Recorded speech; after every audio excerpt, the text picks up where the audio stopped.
Previous class में हमने पढ़ा था न्यूटन्स फर्स्ट लॉ, जिसको लॉ ऑफ इक्विलिब्रियम भी कहते हैं, उस पे बेस्ड हमने क्वेश्चन सॉल्व कर लिए थे। आज हम पढ़ेंगे Newton second law. Newton second law is a law of dynamics. Newton first law is a law of equilibrium. First law के केस में हमने ये पढ़ा था कि नेट फोर्स सिस्टम पे एक्स एक्सिस की तरफ जीरो होना चाहिए और वाई एक्सिस में नेट फोर्स क्या होना चाहिए, जीरो। नेट फोर्स अगर ऑब्जेक्ट पे जीरो रहेगा तो अपने स्टेट को कंटिन्यू करेगा, वो स्टेट ऑफ रेस्ट और स्टेट ऑफ यूनिफॉर्म मोशन में कंटिन्यू रहेगा, उसकी स्टेट चेंज नहीं होगी अगर उसमें नेट फोर्स क्या लग रहा है, जीरो। नेट फोर्स जीरो लगने का मतलब होता है कि वो बॉडी इक्विलिब्रियम में है। ऐसा नहीं इक्विलिब्रियम का मतलब रेस्ट नहीं होता है। अगर कोई ऑब्जेक्ट कांस्टेंट वेलोसिटी से चल रहा है तो भी इक्विलिब्रियम है, क्योंकि कांस्टेंट वेलोसिटी से चल रहा है तो उसकी एक्सेलरेशन जीरो होगी, उस पे नेट फोर्स क्या होगा, जीरो होगा। तो ये हमने न्यूटन्स फर्स्ट लॉ के खूब सारे सवाल कर लिए। अब न्यूटन सेकंड लॉ क्या है? Newton second law is a quantitative definition of motion. Quantitative definition of motion का क्या मतलब होता है? यह बात करता है कितना फोर्स लगाओगे तो ऑब्जेक्ट पे कितना फोर्स, कितनी देर तक लगाओगे तो ऑब्जेक्ट में कितना एक्सेलरेशन डेवलप होगा, ऑब्जेक्ट कितनी ज्यादा रफ्तार से भाग पाएगा। ये क्वांटिटेटिव नंबर वाइज बात करता है। Newton first law second law में बहुत बड़ा डिफरेंस नहीं है। Newton first law is a qualitative definition of motion. Newton first law में आपने पढ़ा था अगर ऑब्जेक्ट पे फोर्स नहीं लग रहा तो ऑब्जेक्ट एक्सेलरेट नहीं होगा, अगर ऑब्जेक्ट एक्सेलरेट नहीं हो रहा तो उस पर फोर्स नहीं लग रहा होगा। आप इसमें पढ़ेंगे कितना फोर्स लगने पे कितना एक्सेलरेट होगा। समझ रहे हैं आप? Newton second law is just a number wise analysis of a motion. Newton's second law is a law of dynamics. तो न्यूटन सेकेंड लॉ क्या कहता है समझिए। न्यूटन सेकेंड लॉ सबसे पहले बेसिक फोर्स के मैग्नीट्यूड और डायरेक्शन को डिफाइन करता है। कैसे? देखिए, एट टाइम टी और इन टाइम टी। एट का मतलब होता है इंस्टेंटेनियस और इन का मतलब होता है एक टाइम इंटरवल में। तो rate of change in momentum is called force. Newton second law का बेसिक डेफिनेशन है the rate of change in linear momentum. The rate of change in linear momentum is called force. किसी छोटे instant पे momentum में कितना change आया है उसको कहते हैं इंस्टेंटेनियस फोर्स। और डेल्टा टी टाइम इंटरवल में मोमेंटम में कितना चेंज आया, देखो यहां पे डीपी लिखा है, इनफाइनेटली स्मॉल टाइम इंटरवल में। यहां पे डेल्टा टी टाइम इंटरवल में जितना मोमेंटम में चेंज आएगा वो delta P by delta T is equal to हो जाएगा एफ एवरेज। फोर्स वेक्टर होता है कि स्केलर होता है? बताओ भाई। ऑब्वियसली वेक्टर होता है फोर्स। तो इसका डायरेक्शन किधर होता है फोर्स का डायरेक्शन जिस तरफ पुश करोगे उस तरफ होगा फोर्स की डायरेक्शन। या आप डायरेक्टली कह सकते हो कि जिधर मोमेंटम चेंज होगा, direction of force along the change in linear momentum. Force का डायरेक्शन उसी तरफ होगा जिस तरफ मोमेंटम है, उस तरफ नहीं जिस तरफ मोमेंटम में चेंज आया है। देखो, force vector D time scalar होता है डीपी, तो जिधर डीपी का डायरेक्शन होगा ना उधर ही किसका डायरेक्शन होगा, फोर्स का direction. Rate of change in linear momentum is called force. Force is a slope of momentum time graph. देखो, मोमेंटम टाइम ग्राफ, मोमेंटम का डिफरेंशिएशन टाइम के रिस्पेक्ट में करोगे तो फोर्स मिलेगा। मतलब मोमेंटम टाइम ग्राफ का स्लोप क्या बताता है, इंस्टेंटेनियस फोर्स को। एवरेज फोर्स क्या होता है, delta P by delta T. अब इसके बेसिस पे आप थोड़ा सा, जैसे न्यूटन्स फर्स्ट लॉ पर आपने पढ़ा था, न्यूटन्स फर्स्ट लॉ को कहते हैं qualitative definition of motion. Newton's first law is a law of equilibrium. Newton's first law is a law of inertia also. Law of inertia क्यों? क्योंकि न्यूटन्स फर्स्ट लॉ में एक्सटर्नल फोर्स जीरो था। External force zero था, object अपने state of motion और state of rest को, अपने state को कंटिन्यू करेगा, और अपने स्टेट को कंटिन्यू करने की प्रॉपर्टी को ही आप कहते हैं इनर्शिया। अपने स्टेट को कंटिन्यू रखने की प्रॉपर्टी को आप कहते हैं इनर्शिया। तो न्यूटन्स फर्स्ट लॉ को लॉ ऑफ इनर्शिया भी कहते हैं। तो लॉ ऑफ इनर्शिया में इनर्शिया को हमने एक्सप्लेन किया था अच्छे से कि इनर्शिया ऑफ रेस्ट क्या होता है, इनर्शिया ऑफ मोशन क्या होता है। उसी तरीके से यहां पे समझिएगा basic definition of force DP by DT. अब सुनो अच्छे से, अगर मैं सेम टाइम इंटरवल के लिए फोर्स और चेंज इन मोमेंटम का रिलेशन देखो तो force is directly proportional to change in momentum. जितना ज्यादा चेंज इन मोमेंटम लाना होगा बॉडी में उतना ज्यादा फोर्स लगेगा for a fix time interval. Delta T अगर मैं कांस्टेंट रख दूं तो जितना ज्यादा मोमेंटम को चेंज करना है, force is directly proportional to delta P. देखो, force is directly proportional delta P अगर डेल्टा टी कांस्टेंट है। But for the same change in momentum force is inversely proportional to time.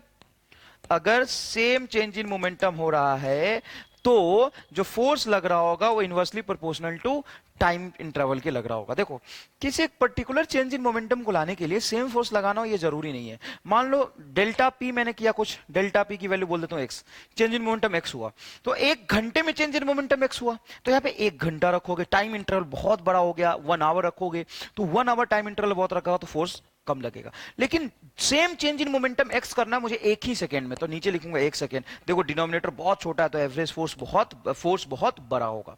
तो किसी एक particular change in momentum के लिए time interval बहुत ज्यादा लिया जाए तो फोर्स कम लगाने की जरूरत होती है। मान लो एक कॉटन का गोला है और एक पत्थर का गोला है, मैं अगर उस पर पैर मारता हूं, अपने पैर से हिट करता हूं, तो ज्यादा चोट किस पे लगेगा? स्टोन पे लगेगा, पत्थर के गोले पे ज्यादा चोट लगेगा। क्यों? क्योंकि पत्थर है? नहीं, क्योंकि पत्थर के सरफेस पे अगर तुम पैर मारते हो तो तुम्हारा पैर इंस्टेंटेनियसली रुक जाता है। अरे भाई पत्थर कंप्रेस नहीं होगा ना, मान लो ये स्टोन है और यहाँ पे तुमने पैर मारा तो इंस्टेंटेनियसली रुक जाएगा, टाइम इंटरवल बहुत कम होगा, तो फोर्स बहुत ज्यादा लगेगा। लेकिन अगर ये कॉटन होता तो ये कंप्रेस हो जाता, ऐसे फोर्स लगाने से कंप्रेस हो जाएगा, और कंप्रेस होने से क्या होगा कि टाइम इंटरवल बहुत ज्यादा मिल जाएगा सेम चेंज इन मोमेंटम के लिए। सेम चेंज इन मोमेंटम के लिए टाइम इंटरवल ज्यादा हो तो फोर्स क्या हो जाएगा? कम। जब आपने देखा होगा क्रिकेट आप देखते हो, जब फील्डर बॉल को कैच करता है तो अपने हाथ को पीछे क्यों लेके आता है? जब फील्डर बॉल को कैच करता है तो अपने हाथ को यहां पे बॉल कैच करा और यही बॉल को नहीं रोकता। अगर यही बॉल को रोक लिया तो इंस्टेंटेनियसली बॉल रुक जाएगा, तो बॉल का मोमेंटम पहले पी था और बॉल रुक गया तो मोमेंटम जीरो हुआ। तो चेंज इन मोमेंटम क्या हो गया? पी, और तुरंत रोक दिया, इनफाइनाइटली स्मॉल टाइम में रोक दिया, बहुत कम टाइम इंटरवल लिया, मतलब फोर्स बहुत ज्यादा लगेगा। और उसने क्या करता है, वो बॉल को पकड़ता है और उसको इनर्शिया ऑफ मोशन में कंटिन्यू रखता है, वो बॉल को रोकने में यहां तक लाता है, कैच करने के बाद बॉल को पीछे लाता है, मतलब उस प्रोसेस में बॉल को रोकने का प्रोसेस है, चेंज इन मोमेंटम जो कराना है पी, उसको करने में उसने टाइम ज्यादा ले लिया। टाइम इंटरवल ज्यादा हो जाएगा तो फोर्स क्या हो जाएगा? कम। समझ में आया कि नहीं आया? तो बेसिकली ये फोर्स चेंज मोमेंटम और टाइम के रिलेशन को डिफाइन करता है न्यूटन्स सेकंड लॉ। किसको डिफाइन करता है? फोर्स चेंज इन मोमेंटम और टाइम के रिलेशन को डिफाइन करता है बहुत अच्छे से। बताइए यहां पे आपको ये बात समझ में आया कि force is directly proportional to change in momentum if time interval is constant, and force is inversely proportional to time interval if change in momentum is constant. Clear है बेटा ये बात? आगे समझो, यहां पे समझना, ये जो रिलेशन अपन ने लिखा है F is equal to D by D T, F is equal to क्या लिखा है बेटा? D by D T. लेकिन मोमेंटम तो दो चीजों पे डिपेंड करती है। देखिएगा आपने लिखा F is equal to D by D T vector form में। अब मोमेंटम होता क्या है? मोमेंटम होता है quantity of motion contain in a body. तो आप मोमेंटम वेक्टर को लिखते हैं एम वी वेक्टर, तो यहां एम भी को रख देंगे आप, तो एफ वेक्टर बनेगा डी, पी को रख देंगे आप M B by D T. अब यहां से आप एक बात समझिए, आप ऐसा कर सकते हैं कि m को डिफरेंशिएट करो, m को कांस्टेंट एज इट इज बाहर निकालो और u को डिफरेंशिएट करो, क्योंकि तो यहां पे दो चीजों का प्रोडक्ट है, तो प्रोडक्ट रूल ऑफ डिफरेंशिएशन लगाएंगे। तो m को अगर आप कांस्टेंट मानते हो तो ये बनेगा D V vector by D T, और अगर आप u को कांस्टेंट मानते हो तो u हो जाएगा बाहर, ये हो जाएगा D M by D T, u vector into D M by D T. अब ढंग से समझना अच्छे से, फोर्स का दो डेफिनेशन हो गया। फोर्स का कितने डेफिनेशन हो गए? दो डेफिनेशन हो गए। कौन कौन से दो डेफिनेशन हो गए? Force M DV by D T को आप कह सकते हो एक्सेलरेशन, तो एफ इज इक्वल टू होगा M into A vector plus U into D M by D T. अच्छे समझिए, ये कब आया था? जब आपने मास को कांस्टेंट रखा था, और ये कब आया था? जब आपने वेलोसिटी को कांस्टेंट रखा था, वेलोसिटी को कांस्टेंट रखा था। अगर आप कहते हो मास कांस्टेंट है, सिर्फ mass constant, body is moving with a constant mass, sorry body is moving with a constant mass, mass उसका चेंज नहीं हो सकता, तो डीएम बाई डीटी की वैल्यू क्या हो जाएगी? जीरो। तो स्पेशल अगर कंडीशन, ये इस कंडीशन पे ट्रू है, ये इस कंडीशन पे ट्रू है, जब दोनों वैरी करेगा तो नेट फोर्स ये होगा। अगर मैं कहता हूं कि नहीं मास इज कांस्टेंट, जैसे ही मास कांस्टेंट बोलूंगा तो ये टर्म डीएम बाई डीटी क्या होगा? जीरो। तो नेट फोर्स यहां पे क्या आया? F is equal to m a. क्या ये न्यूटन सेकेंड लॉ है? This is Newton second law. F vector बराबर m a vector, F vector बराबर m a vector is Newton second law. This is not a Newton second law, this is not a Newton second law. कभी कभी पूछ लेता है क्या F बराबर m a Newton second law है? नहीं, एफ बराबर m a is not a Newton second law. In fact m बराबर m a is a simplification, और ये सिंप्लीफाई करा है मैंने न्यूटन सेकेंड लॉ को, ये अप्रोक्सीमेशन है न्यूटन सेकेंड लॉ का। और वो अप्रोक्सीमेशन क्या है, अगर मास कांस्टेंट रखूंगा तो, ये न्यूटन सेकेंड लॉ नहीं, न्यूटन सेकेंड लॉ भी यही है, न्यूटन सेकेंड लॉ भी यही है। अच्छा, अगर मैं कहता हूं कि नहीं वेलोसिटी कांस्टेंट है, वेलोसिटी कांस्टेंट है, तो देखो बेटा डीवी बाई dt क्या हो जाएगा, जीरो, ये टर्म जीरो हो जाएगा, तो फोर्स इज इक्वल टू होगा आपका, फोर्स इज इक्वल टू होगा u into D M by D T. इसको कहते हैं वेरिएबल मास सिस्टम, मतलब मास बदल रहा है ना, तो variable mass system. Variable mass system बेटा अप्लाई करते हैं अपन रॉकेट प्रॉब्लम में, ये पढ़ेंगे, केस पूरा डिस्कस करेंगे, किस प्रॉब्लम में डिस्कस करेंगे, रॉकेट प्रॉब्लम में डिस्कस करेंगे। तो देखो दो हिस्से में अपन डिस्कशन को बांटेंगे, पहला ये हिस्सा होगा F बराबर m है, ये डायनामिक्स का प्रॉब्लम है, कितना फोर्स लगाने से कितना एक्सेलरेशन होता है। आप कह सकते हो फोर्स बटा मास का जो रेशियो है उसको कहते हैं अपन एक्सेलरेशन। फोर्स बटा मास का जो रेशियो आएगा उसको क्या कहेंगे, force per unit mass is called acceleration. से डिफाइन कर सकते हैं, force per unit mass is called acceleration. तो ये है तुम्हारा फिक्स्ड मास सिस्टम, जहां पे मास वेरी नहीं करेगा, ये क्या है, फिक्स्ड मास सिस्टम। तो सबसे पहले हम लोग डायनामिक्स का प्रॉब्लम फिक्स्ड मास सिस्टम के लिए पढ़ेंगे। कभी कभी क्या होता है कि वेरिएबल मास सिस्टम पहले पढ़ा दिया जाता है, तो एक तरीका है बस अपना, पहले हम लोग क्या कवर करेंगे, फिक्स्ड मास सिस्टम, फिर हम लोग जाएंगे वेरिएबल मास सिस्टम में फोर्स का कंसेप्ट समझेंगे। क्लियर है ये बात? आगे देखिए, देखिए बेटा यहां से एक m मास का ऑब्जेक्ट को मैंने ड्रॉप किया, मतलब इसकी इनिशियल वेलोसिटी क्या है, जीरो। कितनी हाइट से ड्रॉप किया था, ये है ग्राउंड आपका, ये क्या है आपका ग्राउंड, 45 मीटर की हाइट से मैंने ड्रॉप किया, ये रिबाउंड होके और rebound up to a height 5 metre, 5 metre की हाइट तक रिबाउंड किया है, और जमीन में ग्राउंड पे वो 0.2 सेकेंड तक कांटेक्ट में होगा। ये है आपका time of contact with ground, time of contact, या इसको कह सकते हो टाइम ऑफ कोलिजन, इसको कह सकते हो आप टाइम ऑफ कांटेक्ट, या कह सकते हो आप टाइम ऑफ कोलिजन। तो चलो सॉल्व करते हैं। जैसे ड्रॉप करूंगा तो 45 मीटर चल के जैसे यहां पे टकरा रहा होगा, जस्ट ग्राउंड पे ये कोलाइड करेगा, उस इंस्टेंट पे इसकी वेलोसिटी कितनी होगी, देखो बेटा ग्राउंड पे जिस इंस्टेंट पे कोलाइड करेगा तो इसकी वेलोसिटी होगी u बराबर रूट अंडर 2 g की वैल्यू 10 इंटू हाइट आपका हो जाएगा 45, 45 मल्टीप्लाई टू 90, 900 मतलब 30 मीटर पर सेकेंड। तो जैसे ही ये जमीन पे पहुंचा था तो कोलिजन से जस्ट पहले इसकी वेलोसिटी थी 45 metre per second, sorry 30 metre per second. जब ये रिबाउंड होगा ऊपर जाएगा तो उसको ऊपर कितनी हाइट तक जाना है, 5 मीटर हाइट तक। तो कितने वेलोसिटी से रिबाउंड हो कि 5 मीटर हाइट तक जाए, u square by 2g, h is equal to A square by 2g, h पता है u निकाल लो, यहां से होगा u is equal to root under 2g, मतलब 2 10 into 5, 10 metre per second, 10 metre per second. अब आपको चेंज इन मोमेंटम निकालना है, तो change in momentum is a vector physical quantity, momentum is vector physical quantity. तो आपको क्या करना पड़ेगा, पहले ये वेलोसिटी नीचे की तरफ है तो इसको मान लेते हो तुम माइनस, तो ये होगा माइनस 30 मीटर पर सेकेंड, ये ऊपर की तरफ है तो ये होगा प्लस 10 मीटर पर सेकेंड। तो चेंज इन मोमेंटम आपका आ जाएगा m into delta we, mass m, मास उसने मनी बताया तो मास m मान लो, मास m, और चेंज इन मोमेंटम हो जाएगा आपका 10 माइनस ऑफ माइनस 30, तो क्या हो जाएगा आपका 40 है। और एवरेज फोर्स होता है बेटा, एवरेज फोर्स होता है, ये एवरेज फोर्स होगा कि इंस्टेंटेनियस फोर्स होगा, तो कितने टाइम तक कांटेक्ट में रहा है, 0.2 सेकेंड। तो 0.2 सेकेंड एक इंस्टेंट, एक इंटरवल है। तो देखो बेटा इंस्टेंट का मतलब होता है rate of change in momentum, ये एक इंटरवल है, वो टाइम इंटरवल है 0.2 सेकंड का, 0.2 सेकंड तक वो कांटेक्ट में रहा है, तो टाइम इंटरवल हुआ, तो चेंज इन मोमेंटम हो जाएगा आपका 40m divided by time interval 0.2 second, 0.2 second, 0.2 second को आप लिख सकते हो 2 बटा 10, 10 ऊपर चला जाएगा 400, 400 बटा 2 हो जाएगा आपका 200m, 200m न्यूटन फोर्स इस पे लगा होगा। क्लियर है, बात समझ में आया? एवरेज फोर्स क्या होता है, चेंज इन मोमेंटम बटा total time taken, F is equal to change in momentum divided by total time taken. यहां समझिए बेटा, इस तरह के सवाल खूब पूछे जाते हैं। यहां पे आप समझिएगा एक m मास का ऑब्जेक्ट है जो v वेलोसिटी से जाके इस पे कोलाइड किया है, कोलिजन इलास्टिक है, जितने स्पीड से कोलाइड किया है उतने स्पीड से क्या हो गया, ये रिबाउंड हो गया। टाइम ऑफ कॉन्टैक्ट है delta T, then find average force applied on a ball by the ground, ground ने उस पर कितना एवरेज फोर्स लगाया।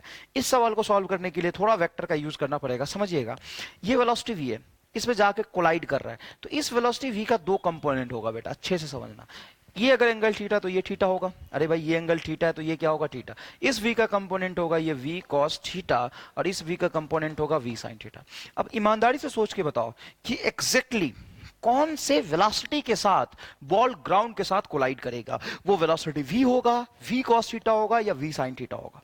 अच्छे समझिए। तो ये बॉल जो वी से इधर आ रहा था, ये टेढ़ा कोलाइड थोड़ी ना होता है भाई। मैं अगर इससे कोलाइड करना चाहता हूँ, हेड ऑन जबरदस्त कोलिजन करना चाहता हूँ, तो ऐसे जाऊंगा, ऐसे थोड़ी ना जाऊंगा। अगर ऐसे जाता भी हूं तो इसका दो कंपोनेंट होगा, एक इधर एक इधर। तो कोलिजन असल में किससे होगा? इससे। इससे तो कोलिजन होगा ही नहीं।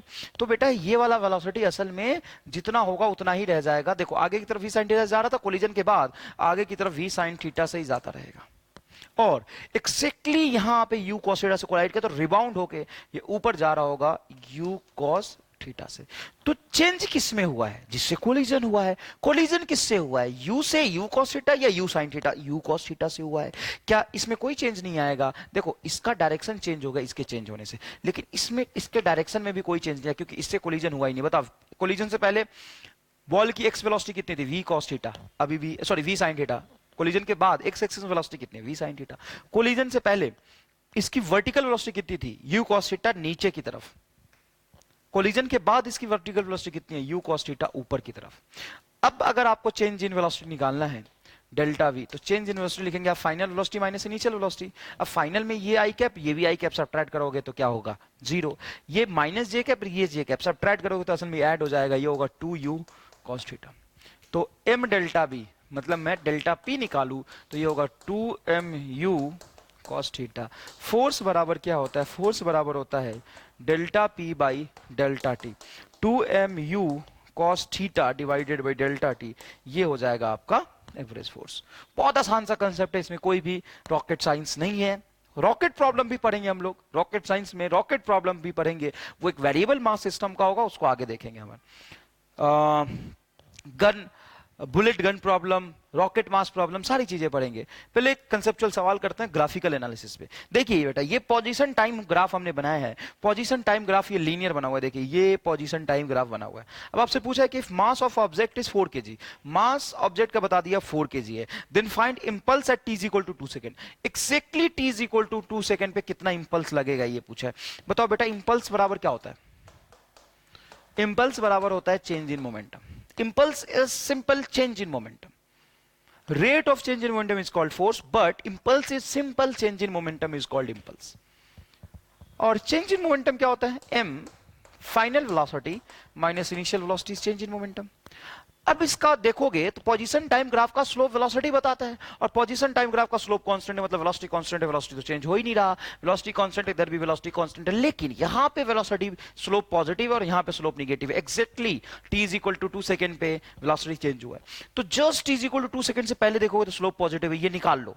ये निकाल लोगे तो इसका स्लोप वेलोसिटी बताएगा, वो इनिशियल वेलोसिटी हो जाएगा परपेंडिकुलर 8 और बेस 2, तो 8/2 is equal to 4 metre per second. और इसका स्लोप निकालोगे फाइनल, तो ये स्लोप निगेटिव है तो वेलोसिटी निगेटिव होगा, परपेंडिकुलर 8 और बेस अभी भी 2, तो ये होगा -4 मीटर पर सेकेंड। अब ढंग से देखना, फाइनल वेलोसिटी लिखो क्या है, तो m final velocity is -4, initial velocity क्या है 4, तो -4 इज इक्वल टू हो जाएगा -8m। 8m kg metre per second is a unit of change in momentum, मतलब इंपल्स। -8m देखो बेटा, -4 कितना होगा? -8 into M, -8 into M kg metre per second होगा आपका इंपल्स। ये बढ़िया सवाल है, कंसेप्चुअल सवाल है। आगे देखिए बेटा, ये देखिए फोर्स वर्सेस टाइम का ग्राफ बनाया। किसका ग्राफ बनाया? फोर्स वर्सेस टाइम का। काइनेमेटिक्स में आपने खूब सवाल किए होंगे। कैसे सवाल किए होंगे मैं आपको बताता हूं। आपने ऐसे सवाल करे क्या, एक्सीलरेशन वर्सेस टाइम का ये ग्राफ बना दिया और आपसे पूछा चेंज इन वेलोसिटी बताओ, तो एक्सीलरेशन वर्सेस टाइम ग्राफ का स्लोप क्या बताता है? तो एक्सीलरेशन टाइम ग्राफ का स्लोप बताता है jerk, the rate of change in acceleration with respect to time is jerk. But acceleration time graph का एरिया अंडर द कर्व क्या होता है? एक्सीलरेशन टाइम ग्राफ का जो एरिया अंडर द कर्व होता है वो आपको बताता है चेंज इन वेलोसिटी। ये पॉजिटिव चेंज इन एरिया होता है और ये निगेटिव चेंज इन वेलोसिटी, मतलब निगेटिव चेंज इन एरिया होता है। तो ये एरिया और एरिया, मान लो ये एरिया है A1 और ये एरिया A2, तो इसका जो एरिया होगा, नेट एरिया होगा A1 minus A2 is equal to change in velocity is equal to integration of ADT। Integration of ADT क्या होता है? इसका एरिया, इंटीग्रेशन से एरिया मिलता है, वही ADT क्या होता है? Change in velocity. अब अच्छे से सोचो कि अगर मैं यहां पे मास से मल्टीप्लाई कर दूं तो चेंज इन वेलोसिटी में भी डेल्टा V में भी मास से मल्टीप्लाई कर दूंगा, तो ये हो जाएगा तेरा डेल्टा P और इधर हो जाएगा ma हो जाएगा तेरा F.dt। तो फोर्स टाइम ग्राफ का एरिया, फोर्स टाइम ग्राफ का एरिया क्या बताता है? Change in momentum. अरे भाई एम डेल्टा भी चेंज इन मोमेंटम हो गया, चेंज इन मोमेंटम। तो ये डायरेक्टली अपन यहां भी फॉर्मूला से समझ सकते हैं, लेकिन काइनेमेटिक्स में भी इस तरह के सवाल आपने किए।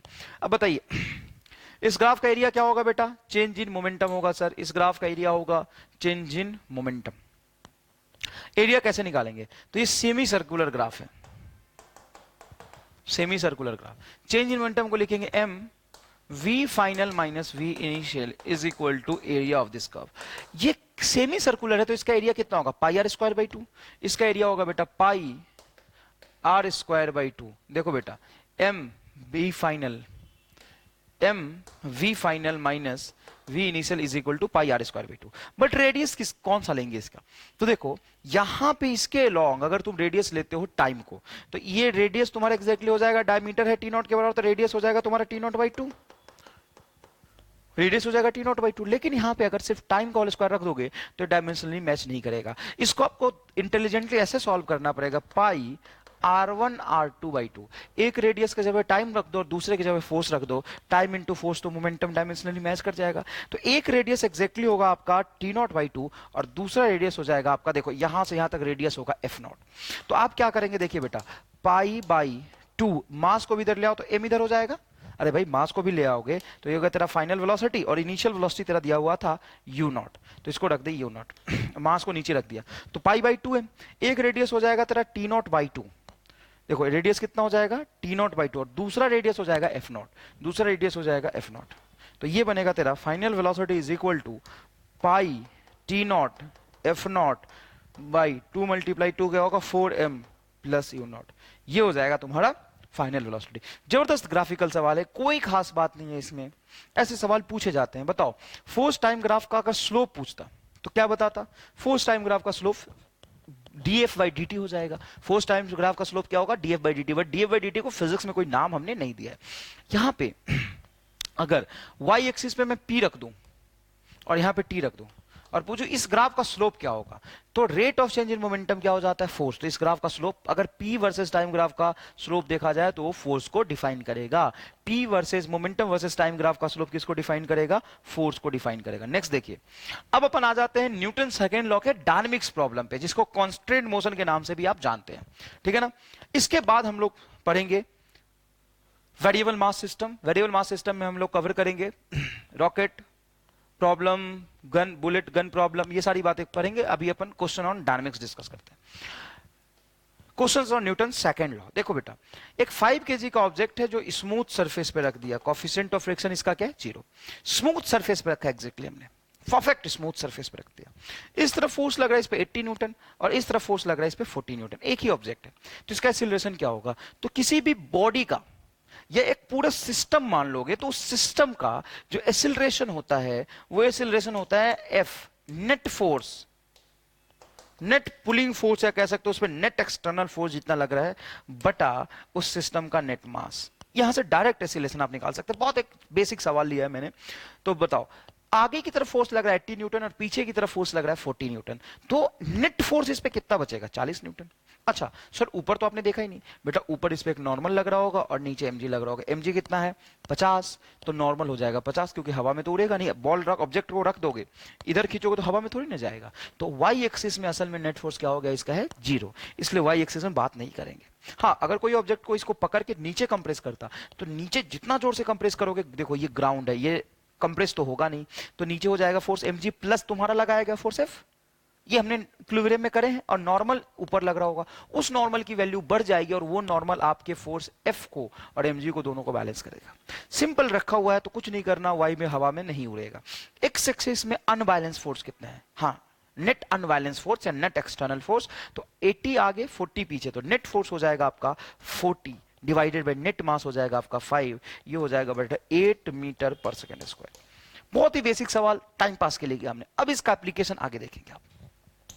मान लीजिए एक सवाल लिया मैंने, ये है आपका 4 kg का ऑब्जेक्ट है और उसको एक रस्सी से कनेक्ट कर दिया और 8 kg के ऑब्जेक्ट से अटैच कर दिया, और अब आपसे पूछा है कि find acceleration of a system and tension in a string. इस टेंशन में ये जो कनेक्टिंग टेंशन है 8 kg एंड 4 kg के बीच में, इसमें टेंशन की वैल्यू पूछिए। अब इस तरह के सवाल को कैसे करते बेटा समझिएगा। सबसे पहले क्या करो कि इस पूरे को एक सिस्टम मान लो। अब अब इसको सिस्टम क्यों मानोगे, दोनों को घेर के मैं आपको बताता हूं। क्योंकि यहां पे अगर तुम टेंशन देखोगे तो ये यहां पे बैठ जाओ, छाता इधर खोल दो, तो इस तरफ टेंशन होगा away from the point of contact, और यहां पे टेंशन ये इधर होगा टी। मासलेस स्ट्रिंग है तो ये टी और टी पूरे को एक बॉडी मान लिया जाए, तो ये टी आगे और ये टी पीछे, तो नेट टेंशन क्या हो जाएगा, जीरो। पूरे को एक सिस्टम मानोगे तो पूरे को मिला के एक सिस्टम मान लोगे तो ये इंटरनल फोर्स की तरह काउंट होगा। ये फोर्स पीछे और ये फोर्स आगे, तो नेट फोर्स क्या हो गया, दोनों पे मिला के एक ही बॉडी मानोगे तो जीरो। समझ में आया कि नहीं है? तो एक सिस्टम मान लोगे तो पॉइंट ऑब्जेक्ट मान लो दोनों को सिस्टम में। 4 और 8 कितना हो जाएगा, 12 केजी। और इधर मान लो फोर्स दे रहा है 30 न्यूटन दिया हुआ है, सॉरी, और इधर दिया हुआ है 90 न्यूटन। तो नेट अनबैलेंस फोर्स बटा नेट मास हो जाएगा एक्सीलरेशन। और ये स्ट्रिंग इलोंगेट या कंप्रेस होनी, मतलब ये स्ट्रिंग स्ट्रेच नहीं हो सकता, मासलेस आइडियल स्ट्रिंग है। तो बेटा जितना आगे एक्स डिस्टेंस ये जाएगा, स्ट्रिंग भी एक्स आगे जाएगा, तो ये भी एक्स एक्सिस पे आगे जाएगा, मतलब दोनों का एक्सेलरेशन अभी क्या होगा, सेम होगा। तो देखो f y m, net unbalance force कितना होगा, 90 माइनस 30 इज इक्वल टू 60 बटा नेट मास 12। ये हो जाएगा तेरा 5 metre per second square. Direction किधर होगा, तो अनबैलेंस फोर्स किधर आ रहा है, इस तरफ, तो पूरे सिस्टम इस तरफ एक्सेलरेट होगा 5 मीटर पर सेकेंड स्क्वायर। क्या ये 4 केजी वाला भी होगा, हाँ। क्या ये 8 केजी वाला भी होगा, हाँ। अब अगर मैं एफवीडी बनाऊं 4 केजी का, तो 4 केजी का एफबीडी में 4 केजी पे इस तरफ फोर्स लग रहा है 90 न्यूटन जो दिया हुआ था, पीछे तेरा टेंशन लग रहा है टी। अब तो सिर्फ 4 केजी की बात करेगा, सिस्टम की बात करेगा, तो इस रस्सी का जो नेट फोर्स है वो इंटरनल फोर्स की तरह काउंट होगा। यह देखो सिस्टम पे, देखो ये भी सिस्टम ये भी सिस्टम, दोनों को एक मान लिया, दोनों एक यूनिट है। तो एक यूनिट पे 4 केजी पे पीछे और 8 केजी पे आगे, तो नेट फोर्स जीरो हो गया था। लेकिन सिर्फ 4 केजी की बात करोगे तो पीछे टी लग रहा है, 8 केजी की बात ही नहीं करना मुझे, सिर्फ 4 केजी की बात करना है। 90 आगे टी पीछे, और ये कितने से आगे जा रहा है, 5 से। इस पे इक्वेशन बनाओगे बेटा तो ये बनेगा आगे 90 न्यूटन और पीछे टी बराबर मास 4 इंटू एक्सेलरेशन 5, यही तो लिखोगे एफ बराबर है में। तो नेट अनबैलेंस फोर्स हो जाएगा तेरा 90 माइनस टी, एक बॉडी की बात कर रहा हूं सिर्फ 4 केजी की, तो इस पे नेट अनबैलेंस फोर्स होगा 90 माइनस टी बराबर एम ए। तो यहां से 20, ये टी को इधर ले जाए, इसको इधर ला, तो टी बराबर आ जाएगा 70 न्यूटन। और एक आश्चर्य की बात यहां से देखोगे, t is equal to 70 newton आया, मैंने 4 केजी की बात करी है, तब यही टी इस पे भी लग रहा है। तो एक बार इसका एफबीडी बना के मैं आपको निकाल देता हूं। देखो 8 केजी का ऑब्जेक्ट, पीछे लग रहा है 30 न्यूटन, आगे लग रहा है टी। इस पे ज्यादा कौन फोर्स होना चाहिए, टी, क्योंकि ऑब्जेक्ट आगे की तरफ जा रहा था 5 से। इस पे ज्यादा कौन होना चाहिए था, 90, इसलिए 90 माइनस टी किया है। इसमें क्या करेंगे, टी माइनस 30। तो देखो बेटा टी माइनस 30 बराबर अनबैलेंस फोर्स होगा, मास इंटू एक्सीलरेशन, मास 8 एक्सीलरेशन है 5, तो कितना हो जाएगा 40, और टी इधर 30 इधर आ जाएगा तो 40, और माइनस 30 इधर आ जाएगा तो प्लस 30, तो t is equal to 70 newton. तो इसका एफबीडी बनाया तो भी टी 70 आया, इसका एफबीडी बनाया तो भी टी 70 आया। इसीलिए पूरे सिस्टम को अगर माना था तो 70 आगे 70 पीछे, तो नेट फोर्स क्या हो गया था, जीरो। बहुत आसान कंसेप्ट है, कुछ नहीं करना। कनेक्टिंग बॉडी को सिस्टम मान लो, पूरे जितने भी मासेस सबको मिला के एक सिस्टम मान लो। इस तरह के प्रॉब्लम में इससे ऐसे सॉल्व करना आसान होता है। मान लो 2 की जगह पे 3 बॉडी है, अगर ये 3 बॉडी है M1 M2 M3, पीछे से कोई फोर्स नहीं लग रहा। अच्छे से सोचो, अगर मैं इसको यहां से फोर्स लगा के खींचूंगा तो इस स्ट्रिंग में मान लो T1 पीछे लग रहा है यहां पे, तो यहां पे T1 कहां लगेगा, आगे। यहां पे T2 पीछे लग रहा है, अगर दूसरा स्ट्रिंग होगा इसलिए T2 लिया, तो यहां पे T2 आगे लगेगा।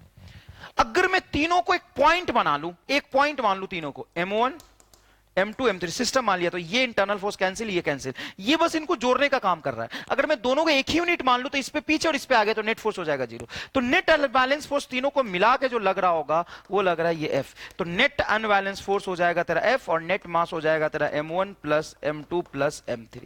ये आ गया एक्सीलरेशन।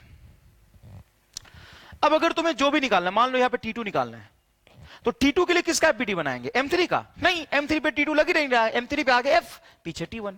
M2 का, M2 पे आगे T1, पीछे T2, इसके एफबीडी से T2 आ जाएगा, लेकिन जब तक आपको T1 नहीं पता होगा तब तक आप नहीं निकाल सकते।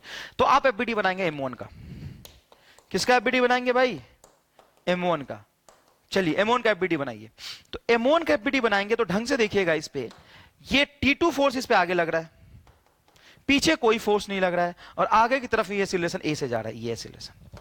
अरे एक ही रस्सी से बंधा है तो सारे से तीनों साथ साथ जाएंगे, स्ट्रेच नहीं हो रहा है स्ट्रिंग। तो बताओ न्यूटन सेकंड लॉ बोलो, फोर्स बराबर ये फोर्स बराबर मास बोलो M1 एक्सीलरेशन A।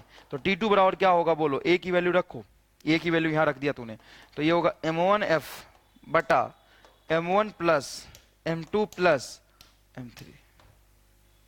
ये आ गया, ये एक्सीलरेशन की वैल्यू है यहां पे। क्लियर है बात, अच्छे समझ आया? अगर यहां से अब मेरे से T1 पूछे 31 निकालने के लिए या तो M3 का एफबीडी बना लो, नहीं तो M2 का एफबीडी बना लो, क्योंकि T2 तो अभी तुम्हें पता चल गया है। मान लो तुम्हें T1 निकालना है तो M3 का एफबीडी बनाओ, एफबीडी ऑफ M3। M3 का एफबीडी बनाओगे तो बताओ बॉडी कहां जा रही है, आगे, क्योंकि अनबैलेंस फोर्स तो यही था। तो इस पे एक फोर्स आगे F और पीछे T1, तो माइनस, अरे यही देख लेना, सिर्फ इसी की बात करूंगा, तो इस पे F आगे और माइनस T1 पीछे, तो F minus T1 is equal to mass M3 into acceleration, अपने को पता है ये A आ जाएगा। एसिलेशन अपने को पता है ये A की वैल्यू यहां पे रख देंगे, क्योंकि ये बॉडी तो A ही एसिलेशन चल रही थी, एक ही रस्सी से बंधा है, तीनों का एसिलेशन सेम होगा। तो यहां से जो A आएगा बेटा, सॉरी अपने को तो T1 चाहिए, सॉरी, जो T1 आएगा वो होगा आपका F minus M3 into A। तो ये हो जाएगा कुछ M3 इंटू A, और F की वैल्यू वो पूरा पुट कर देंगे, ये A की वैल्यू यहां पे रख देंगे, तो M3 वो कैंसिल होगा, तो ये कुछ आ जाएगा M1 plus M2 into F बटा M1 plus M2 plus M3, ये आ जाएगा तुम्हारा T1। क्लियर है, समझ आया? ये सवाल हमने सॉल्व कर लिया। अब सेम इसी तरह का एक और सवाल है, ये यहां पे एक ब्लॉक है M1 मास का, ये ब्लॉक है M2 मास का, ये ब्लॉक है M3 मास का। मैंने इस तरफ फोर्स लगाया आपका F। अब मैं बोलूं कि पूरे सिस्टम का एक्सीलरेशन बताओ क्या होगा, तो ढंग से सुनना अच्छे से। अगर मैं इसको आगे खींच लेता ना तो M1 M2 यही रह जाता, M3 आगे चला जाता, लेकिन मैं इसे धक्का मार रहा हूं ऐसे, फ्रिक्शन जीरो है। अगर मैं इसको इस पे ऐसे धक्का मारूंगा, ऐसे धक्का मारूंगा, तो ये इसको आगे की तरफ धक्का मारेगा M3, M3 M2 पे लगाएगा N, तो जितना M3 M2 पे लगाएगा N, उतना ही M2 पीछे लगाएगा N। मैंने नॉर्मल बताया था, किसी कॉन्टैक्ट पे normal perpendicular to the contact लगता है, आगे वाले पे आगे और पीछे वाले पे पीछे। तो इस कॉन्टैक्ट की वजह से M2 पे नॉर्मल कहां, आगे, और M3 पे नॉर्मल कहां, पीछे। इस नॉर्मल को नाम दे दो N1, इस नॉर्मल को नाम दे दो M1। और जैसे ही M2 को M1 ने धक्का मारा, तो M2 अब M1 को धक्का, सॉरी M3 ने M2 को धक्का मारा, M2 M1 को मारेगा, तो M2 जो M1 को धक्का मारेगा उसका नॉर्मल होगा N2, तो ये धक्का मारेगा वो होगा N1। और तीनों साथ आगे की तरफ चलेंगे। जब तीनों साथ आगे की तरफ चलेंगे, बहुत आसान है भाई, ये देखो ऐसा हो गया मोशन, मान लो ऐसा हो गया मोशन, ऐसा रखा हुआ है कहीं बॉडी, और मैं इस पे ऐसे फोर्स लगाऊं, तो तीनों साथ ही तो चल रहे हैं ना। अगर ऐसे एक को खींच के ले जाता तो चला रह जाता, ये दोनों रह जाता, लेकिन क्या कर रहा हूं मैं, ऐसे देखो, मैं इस पे ऐसे फोर्स लगा रहा हूं, तो तीनों साथ चलेंगे। अब तीनों साथ चलेंगे तो तीनों का नेट एसिलेशन बोलो। तो देखो, अगर तीनों को तुम सिस्टम मान लो एक साथ चिपका लो, क्योंकि एक साथ चिपक के आगे चल रहे थे, और एक अनबैलेंस फोर्स एक लग रहा है F, तो ये जो N1 होगा इस कॉन्टैक्ट पे लग रहा है, बस इस बॉडी पे आगे और इस बॉडी पे पीछे, तो ये हो जाएगा तुम्हारा इंटरनल फोर्स, ये अनबैलेंस फोर्स नहीं हुआ। और ये भी सिस्टम के लिए बैलेंस फोर्स हो गया N1 और N2। तो सॉरी यहाँ पे N1, आई एम सॉरी, ये N2 है, ये N2 पीछे और ये N2 आगे, मतलब ये N2 इस तरफ, ये N2 इस तरफ, तो ये भी बैलेंस फोर्स हो गया, अनबैलेंस नहीं हुआ। तो अनबैलेंस फोर्स बचा सिर्फ F, और मास होगा M1 plus M2 plus M3, तो ये आंसर आ गया, ये तो होगा आंसर। जो काम यहां पे ये टेंशन कर रहा था इसको जोड़ने का, वही काम इसको कनेक्ट रखने का कौन कर रहा है, नॉर्मल कर रहा है। सेम काम नॉर्मल कर रहा है, कोई फर्क नहीं है। वो एकदम कांटेक्ट में, ये कांटेक्ट में नहीं थे, रस्सी से बंधे थे, तो रस्सी में टेंशन क्रिएट होकर इनको साथ साथ ले जा रहा है, लेकिन ये डायरेक्टली कांटेक्ट होने की वजह से नॉर्मल लगा रहा है, ये M2 पे M3 N1 आगे की तरफ, और M2 ने M3 पे नॉर्मल लगाया पीछे की तरफ, ये दोनों साथ चलेंगे। अब आपसे पूछा जाए कि बताओ बेटा N2 की वैल्यू बताओ, तो N2 के लिए किसका एफबीडी बनाना चाहिए, M1 का है या M2 का। तो सुनो, N2 निकालने के लिए अगर M2 का एफबीडी बनाओगे तो M2 पे N2 लग रहा है आगे, और M2 पे पीछे लग रहा है N1, दोनों अननोन है, जिस तरीके से यहां पे T1 और T2 लग रहा था। लेकिन अगर आप M1 का एफबीडी बनाओ तो M1 पे सिर्फ एक ही फोर्स लग रहा है हॉरिजॉन्टल डायरेक्शन में, हॉरिजॉन्टल डायरेक्शन में M1 पे सिर्फ एक ही फोर्स लग रहा है, वो है तुम्हारा N2 पीछे की तरफ। तो M1 का एक्सीलरेशन ये रहा, अरे तीनों साथ मिलकर चल रहे, इस एक्सीलरेशन से नेट पुलिंग फोर्स बटा नेट मास, नेट अनबैलेंस फोर्स बटा net mass, net unbalance force is F, net mass is M1 plus M2 M3, पूरे सिस्टम का। नॉर्मल को कैंसिल कर लिया मैंने, तो इस एक्सीलरेशन से चल रहा है कौन, पूरा सिस्टम, M1 भी, हाँ, और M1 पे एक ही फोर्स लग रहा है N2, तो N2 बराबर क्या होगा, मास इंटू एक्सीलरेशन, तो M1 into acceleration, M1 into acceleration F बटा M1 प्लस M2 तो M3। तो देखो देखो देखो देखो देखो देखो देखो देखो देखो, ये रहा, देखो इधर तुम्हारा N2 यही T2 जैसा आ गया, देखो M1 मास इंटू एक्सीलरेशन तुम्हारा F बटा M1 प्लस M2 प्लस, ये आंसर होगा। सेम कैलकुलेशन, सेम प्रोसीजर, जब सिर्फ टी के जगह पे वहां पे क्या आ जाएगा, एन।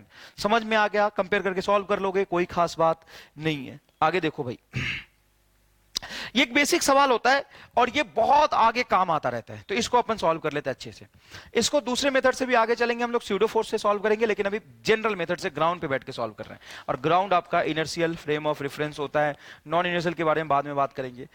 अब ये जब आदमी उस 5 केजी वाले ऑब्जेक्ट को देखेगा कि वो लिफ्ट के बेस पे रखा हुआ है और लिफ्ट 4 मीटर पर सेकंड से ऊपर जा रहा है, तो ये ऑब्जेक्ट भी तो 4 मीटर पर सेकंड से ऊपर जा रहा होगा। अरे भाई जितने से लिफ्ट जा रहा है बेस पे कोई रखा है, तो मुझे तो ये दिखाई देगा ना, जितने से हाथ जा रहा है उतने से ये ऑब्जेक्ट भी जा रहा है, चिपका हुआ है। अब इसके रिस्पेक्ट में अगर 5 केजी का एफबीडी बनाएंगे अपन, एफबीडी किसका बनाएंगे अपन? 5 केजी का। तो ऊपर लग रहा होगा नॉर्मल और 5 केजी पे नीचे लग रहा होगा एमजी। ये आदमी सिर्फ दो ही फोर्स देखेगा। एक फोर्स देखेगा कि बेस पे रखा हुआ है तो इसकी वजह से ऊपर की तरफ, ऊपर वाले ऑब्जेक्ट पे ऊपर नॉर्मल लगता है, और एक ग्रेविटेशनल फोर्स एमजी लग रहा होगा। और अगर ये इसको आदमी को ये ऑब्जेक्ट ऊपर जाता हुआ दिख रहा है तो पक्की बात है इसको लगेगा कि नॉर्मल ज्यादा है, तभी तो ऑब्जेक्ट ऊपर जा रहा है। तो नॉर्मल माइनस एमजी बराबर मास इंटू एक्सीलरेशन, यही लिखेगा। नेट अनबैलेंस फोर्स बराबर मास इंटू एक्सीलरेशन। एक फोर्स ऊपर लग रहा है, अगर n बराबर mg होता तो ये आदमी के लिए ये रेस्ट में होना चाहिए था, लेकिन क्या n बराबर mg? नहीं, ये आदमी तो ऊपर जाता हुआ दिख रहा है, तो n ज्यादा होना चाहिए। n किससे ज्यादा होना चाहिए? mg से। तो नेट अनबैलेंस फोर्स कितना होगा? n ऊपर mg नीचे, तो n माइनस mg बराबर m। तो n माइनस mg बराबर m, तो नॉर्मल बराबर हो जाएगा आपका ma प्लस mg। क्या आप a जानते हैं कितने ज्यादा वो दिखाई दे रहा है? 4 से। तो मास कॉमन निकाल लो, mm है, a प्लस g। बताओ m की वैल्यू कितनी है? 5। ये 4 प्लस 10, 14 25 70 न्यूटन। या आंसर। इस पे नॉर्मल कितना लग रहा होगा? 70 न्यूटन। बहुत आराम से बाहर बैठ के सॉल्व कर लिया इसको आसानी से। देखो मान लो 10 केजी का ऑब्जेक्ट है और लिफ्ट नीचे जा रहा है 5 मीटर पर सेकंड स्क्वायर से। यही जब इसको देखेगा तो बोलेगा कि देखो सर, देखो ऊपर वाले ऑब्जेक्ट पे नॉर्मल तो ऊपर ही लगता है, नॉर्मल ऊपर लग रहा होगा, नॉर्मल ऊपर लगेगा, लेकिन mg इसका नीचे लगेगा और मुझे ये नीचे जाता हुआ दिख रहा है, तो पक्की बात है कि ये जो mg है ना वो नॉर्मल से ज्यादा रहा होगा। नेट अनबैलेंस फोर्स नीचे आना चाहिए, mg माइनस n बराबर ma। तो यहां से नॉर्मल इज इक्वल टू हो जाएगा mg माइनस ma। m को बाहर निकाल लो 10, अरे जी m की वैल्यू 10, g की वैल्यू भी 10, और ये a है 5, तो ये हो जाएगा 5। तो देखो 10 multiply 5 is equal to 50 newton. Normal कितना लग रहा होगा? मात्र 50 न्यूटन। और ग्रेविटेशनल फोर्स कितना लग रहा है? mg तो 100 न्यूटन लग रहा होगा। समझ में आ गया? तो नीचे 100 ऊपर 50, तो नीचे की तरफ कितना बच गया? अनबैलेंस 50। 50 बटा 10 5 मीटर पर सेकंड स्क्वायर। देखो उल्टा भी सॉल्व हो गया। क्लियर है? इस तरह के सवाल आसानी से ऐसे सॉल्व किए जा सकते हैं, कोई बुराई नहीं, बहुत आसानी से। देखो नेक्स्ट प्रॉब्लम। ऐसे सवाल खूब पूछते हैं कि एक ले लिया उन्होंने रोप या स्ट्रिंग, मासिव स्ट्रिंग, मतलब इसमें मास है। कितना लेंथ है इसका? 10 केजी लेंथ है और ये 2 मीटर की लेंथ का है। 10 केजी और 20 मीटर लेंथ का ये ऑब्जेक्ट। इधर से मैंने इसी पे फोर्स लगाया 50 न्यूटन, इस पे लगाया 30 न्यूटन। तो यहां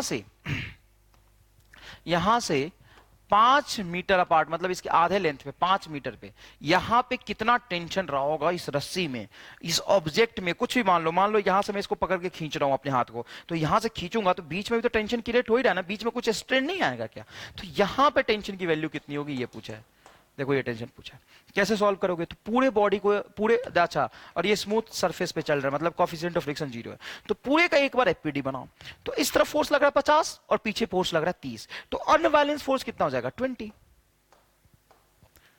और टोटल मास कितना हो जाएगा? Total mass 10। तो ये हो जाएगा आपका 20/10, मतलब 2 metre per second square. Acceleration की वैल्यू हो जाएगी 2 मीटर पर सेकेंड स्क्वायर। किधर जाएगा? 2 मीटर पर सेकंड स्क्वायर से तो ये डोमिनेटिंग फोर्स है, इस तरफ जाएगा, अनबैलेंस फोर्स इधर ही आया। अब मुझे यहां से 5 मीटर पे, यहां से बीच में, सॉरी 20 मीटर का ऑब्जेक्ट है, सिर्फ 5 मीटर पे चाहिए, मतलब इस तरफ से 5 मीटर, टोटल लेंथ है 20 मीटर। यहां पे कितना टेंशन होगा ये निकालना है। तो सबसे पहली बात, टोटल ऑब्जेक्ट है तुम्हारा 10 केजी का और लेंथ है 20 मीटर, तो 5 मीटर लेंथ मतलब 1/4 आ गया, तो मास हो जाएगा तेरा 10/4, मतलब 5/2 केजी। यहां से यहां का अच्छे से सोचोगे तो मास कितना हो जाएगा? 5/2 केजी। अरे भाई टोटल मास है 10 केजी 20 मीटर लेंथ का, तो 1 मीटर लेंथ का कितना हो जाएगा? 1 मीटर लेंथ का हो जाएगा तुम्हारा 10/20, 1/2 केजी। तो 5 केजी का, 5 मीटर का कितना होगा? 5/2 केजी। अब इस 5/2 केजी का सिर्फ एफबीडी बनाओगे तो यहां इसको पॉइंट से रिप्रेजेंट कर लो, 5/2 केजी मास हो गया। इस तरफ ये वाला ऑब्जेक्ट यहां पे इसको आगे की तरफ खींच रहा है, मतलब ये ऑब्जेक्ट इसको कहां खींच रहा है? आगे की तरफ, तो इस तरफ टेंशन लगेगा इस पे टी, ठीक है ना। और पीछे एक हो जाएगा 30 न्यूटन। ज्यादा कौन सा होना चाहिए? ये टी वाला। अब कई बच्चे सवाल पूछते हैं सर इस पॉइंट पे ये वाला पोर्शन इसको आगे की तरफ खींच रहा है, तो ये पोर्शन भी तो पीछे की तरफ खींच रहा है, तो नेट फोर्स जीरो हो जाएगा। बिल्कुल सही बोल रहे हो यार, नेट फोर्स जीरो हो जाएगा। लेकिन किसको कंसीडर करोगे? पूरे को कंसीडर करोगे, तो इस हिस्से पे आगे और इस हिस्से पे पीछे, तो नेट फोर्स जीरो। लेकिन मैं सिर्फ इसी हिस्से को कंसीडर कर रहा हूं, इसका एफबीडी बना रहा हूं। ये किस पे कितना लगा रहा है मुझे मतलब नहीं, इस पे कितना लग रहा है। ये वाला ऑब्जेक्ट इस पे पीछे की तरफ लगा रहा होगा, तो इस पे पीछे लगाया ना, इसका एफबीडी में पीछे फोर्स आएगा ना। लेकिन सिर्फ इसका एफबीडी बनाऊंगा तो इस पे तो आगे टेंशन टी लग रहा है, तो ये हो जाएगा तुम्हारा T माइनस 30 न्यूटन। अब यहां पे डोमिनेटिंग ये T होना चाहिए, तो T minus 30 is equal to mass into ये मास हो गया तुम्हारा 5/2। 5/2 अपने एसिलेशन भी निकाला हुआ है 2 मीटर पर सेकंड स्क्वायर। कितने एसिलेशन इधर जा रहा है? 2 से, तो 2 से 2 कैंसिल होगा। ये T इज इक्वल टू -30 उधर जाएगा तो 35 न्यूटन आंसर आ जाएगा। कितना आंसर आ जाएगा बेटा? 35 न्यूटन। मतलब इस पॉइंट पे जो टेंशन की वैल्यू होनी चाहिए थी वो होनी चाहिए थी 35 न्यूटन। क्लियर है? समझ आ रहा है ये बात? बहुत बढ़िया, इसको लिख लो। अब आगे देखो, अब आगे देखो, मान लो कि एक मासिव स्ट्रिंग लिया, मतलब ये मैसिव है, इसमें मास है 5 केजी का और इसका लेंथ है 10 सेंटीमीटर। 5 केजी का है और इसका लेंथ है 10 सेंटीमीटर, और उससे नीचे 10 केजी का ऑब्जेक्ट अटैच कर दिया, यहाँ पे ऐसे 10 केजी का ऑब्जेक्ट अटैच कर दिया, और इस पे मैंने ऊपर की तरफ फोर्स लगाया 105 न्यूटन। कितना फोर्स लगाया देखो अच्छे से, 105 न्यूटन फोर्स लगाया, बहुत तगड़ा फोर्स लगाया 105 न्यूटन।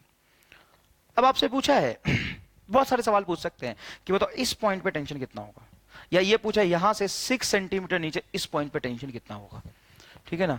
अब ढंग से करते हैं सवाल। सबसे पहले क्या करते हैं हम लोग कि उस पूरे सिस्टम को, मतलब पूरे कंपोनेंट को एक सिस्टम मान लेते हैं। जैसे एक ये रस्सी हो गया और ये ऑब्जेक्ट होगा, इसको एक मान लो, तो ये बेटा 10 केजी का और ये 5 केजी का, तो टोटल हो जाएगा आपका 15 केजी।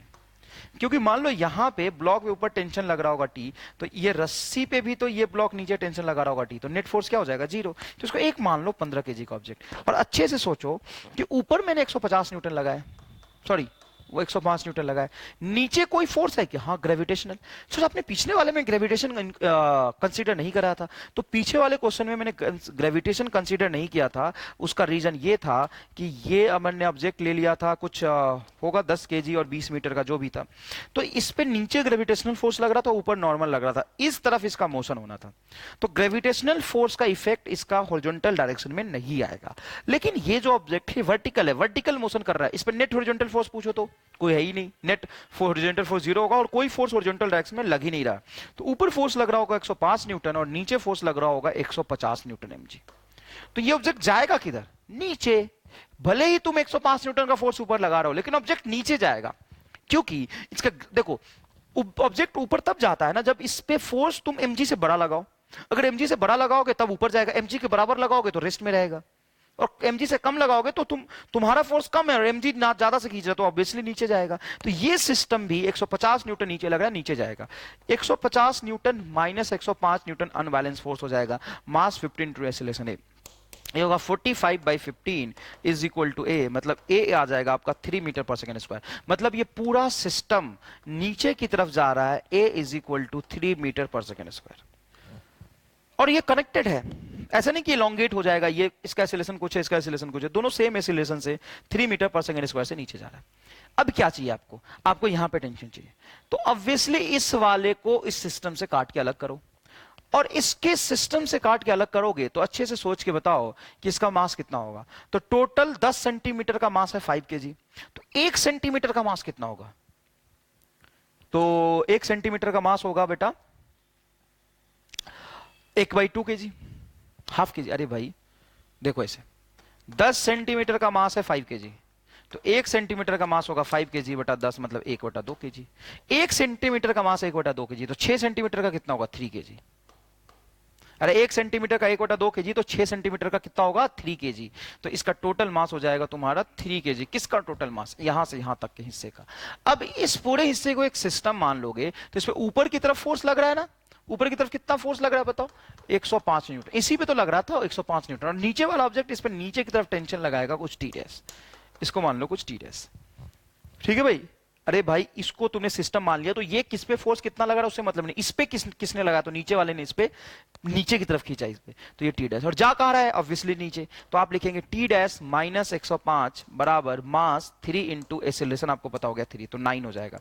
तो टी डैश हो जाएगा आपका 105, टी डैश हो जाएगा आपका 105 प्लस 9, तो T dash is equal to होगा 105 प्लस 9 144 न्यूटन। सही है क्या बच्चे? ऐसे सॉल्व करते हैं। इसमें गलत हो गया, ये गलत है, आंसर तो निकाल लेते हैं लेकिन उनका आंसर गलत आता है। इसमें क्या गलती हुई है? तो पूरे कैलकुलेशन को ध्यान से देखोगे तो गलती समझ आएगा। बेटा ये वाई एक्सिस में ऊपर नीचे जा रहा है, तो नीचे तो ये वाला ऑब्जेक्ट इस पे टी डैश नीचे लगाएगा ही, और साथ में इसका mg भी तो होगा नीचे की तरफ। ये तुमने इग्नोर कर दिया, mg भी तो होगा इसका नीचे की तरफ। देखो कितने से नीचे जा रहा है भाई, 3 मीटर पर सेकंड स्क्वायर से। अब बनाओ इसका FBD, T dash plus mg minus 105 बराबर m, ये इक्वेशन आएगा असल में। तो टी डैश बराबर हो जाएगा आपका मास, आपका हो जाएगा 3 एक्सीलरेशन नीचे की तरफ 3 plus 105 Newton minus mg 30 Newton.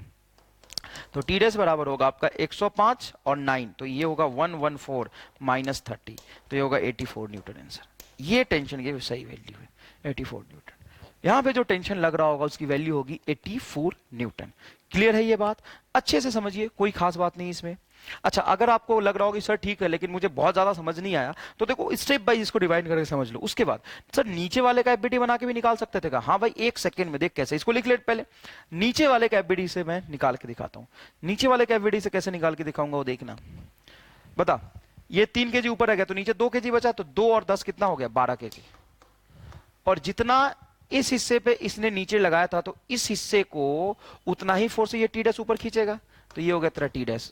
105 Newton नहीं लगाएंगे क्या? नहीं, इस हिस्से पे 105 थोड़ी ना लग रहा था, इस हिस्से पे 105 लग रहा था ना, तो पूरे सिस्टम आने इसलिए 105 दिखाते। मैं यहीं से काट लो इसको अगर, तो यहां पे तो ऊपर वाला ऑब्जेक्ट टी डैश लगाएगा ना ऊपर की मेरी तरफ। और दूसरी बात 10 12 तो 120 न्यूटन नीचे लग जाएगा। अब कोई फोर्स नहीं है, mg भी देख लिया नीचे, और कोई और तो नीचे है नहीं। इस वाले पे यहां पे टी डैश ऊपर लग रहा होगा। ये किस पे कितना लगाएगा फर्क नहीं पड़ता, इस पे किसने लगाया तो ऊपर वाले ने इसको ऊपर खींचा होगा।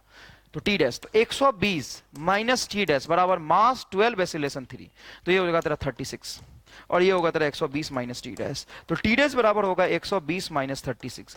देख के 84 आ रहा है क्या?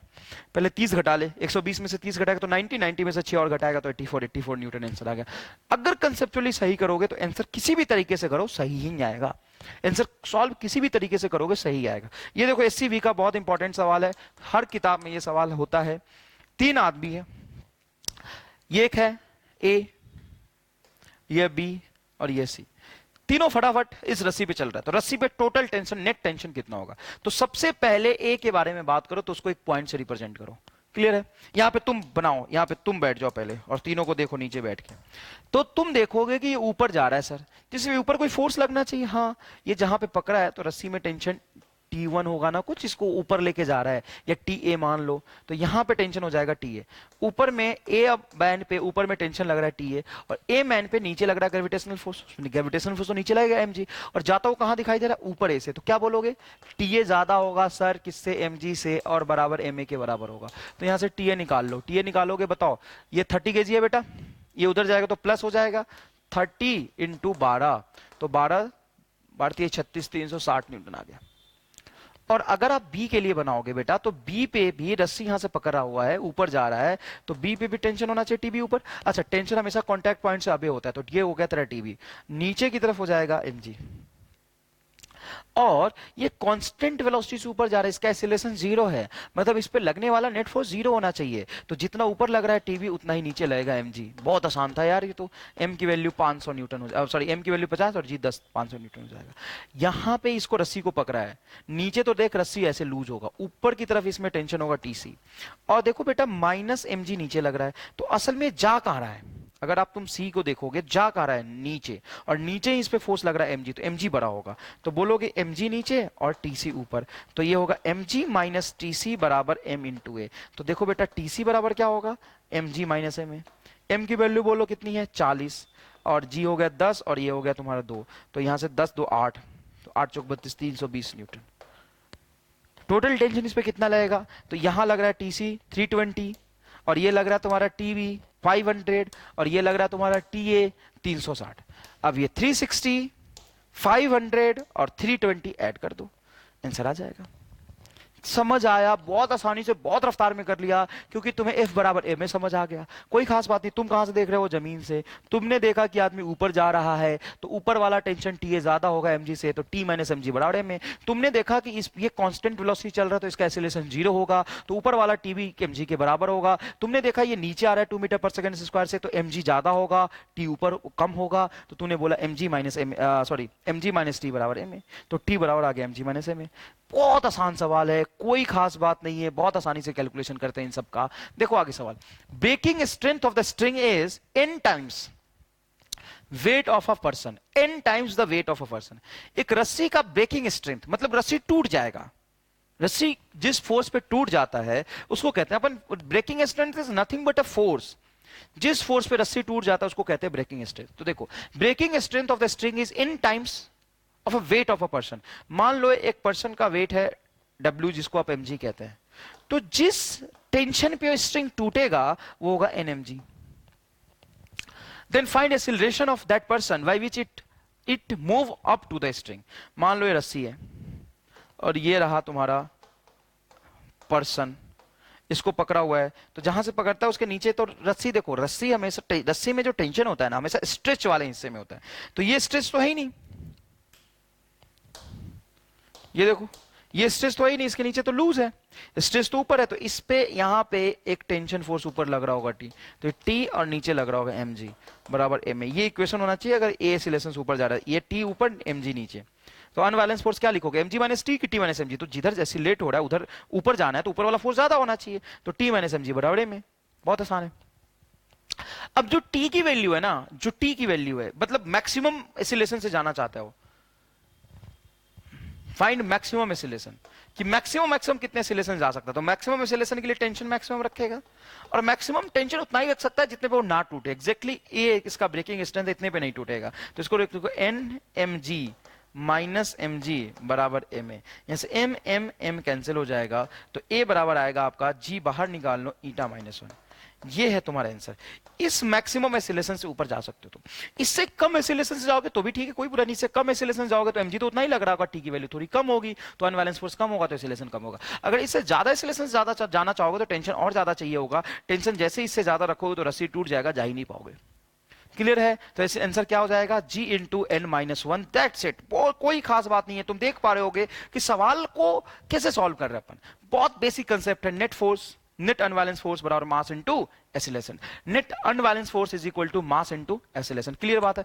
कभी कभी ऐसे सवाल पूछते हैं कि मान लो एक वो बना लिया, लिफ्ट बना लिया, देख भाई एक क्या बना लिया, लिफ्ट, ये मास है में। अब आपसे पूछेगा कि अगर लिफ्ट ऊपर एक्सेलरेट हो रहा है A0 से, तो find tension in string, find tension in string. बहुत आसान सवाल है, तुम बैठ जाओ जमीन पे, कोई बात नहीं, कहीं नहीं बैठने की जरूरत है, ग्राउंड पे बैठो। बताओ उस पे कौन m मास का है, अगर FVD बनाओगे तो ऊपर कौन सा फोर्स लग रहा है, T, नीचे कौन सा फोर्स लग रहा है, mg। अरे भाई तुम्हें जो दिखेगा वो देख के बोलो, घबराने वाली बात नहीं है। m पे रस्सी यहां बंधा है तो यहां पे ये इस कॉन्टैक्ट पे अवे T लग रहा होगा और नीचे mg ग्रेविटेशनल फोर्स लगता है।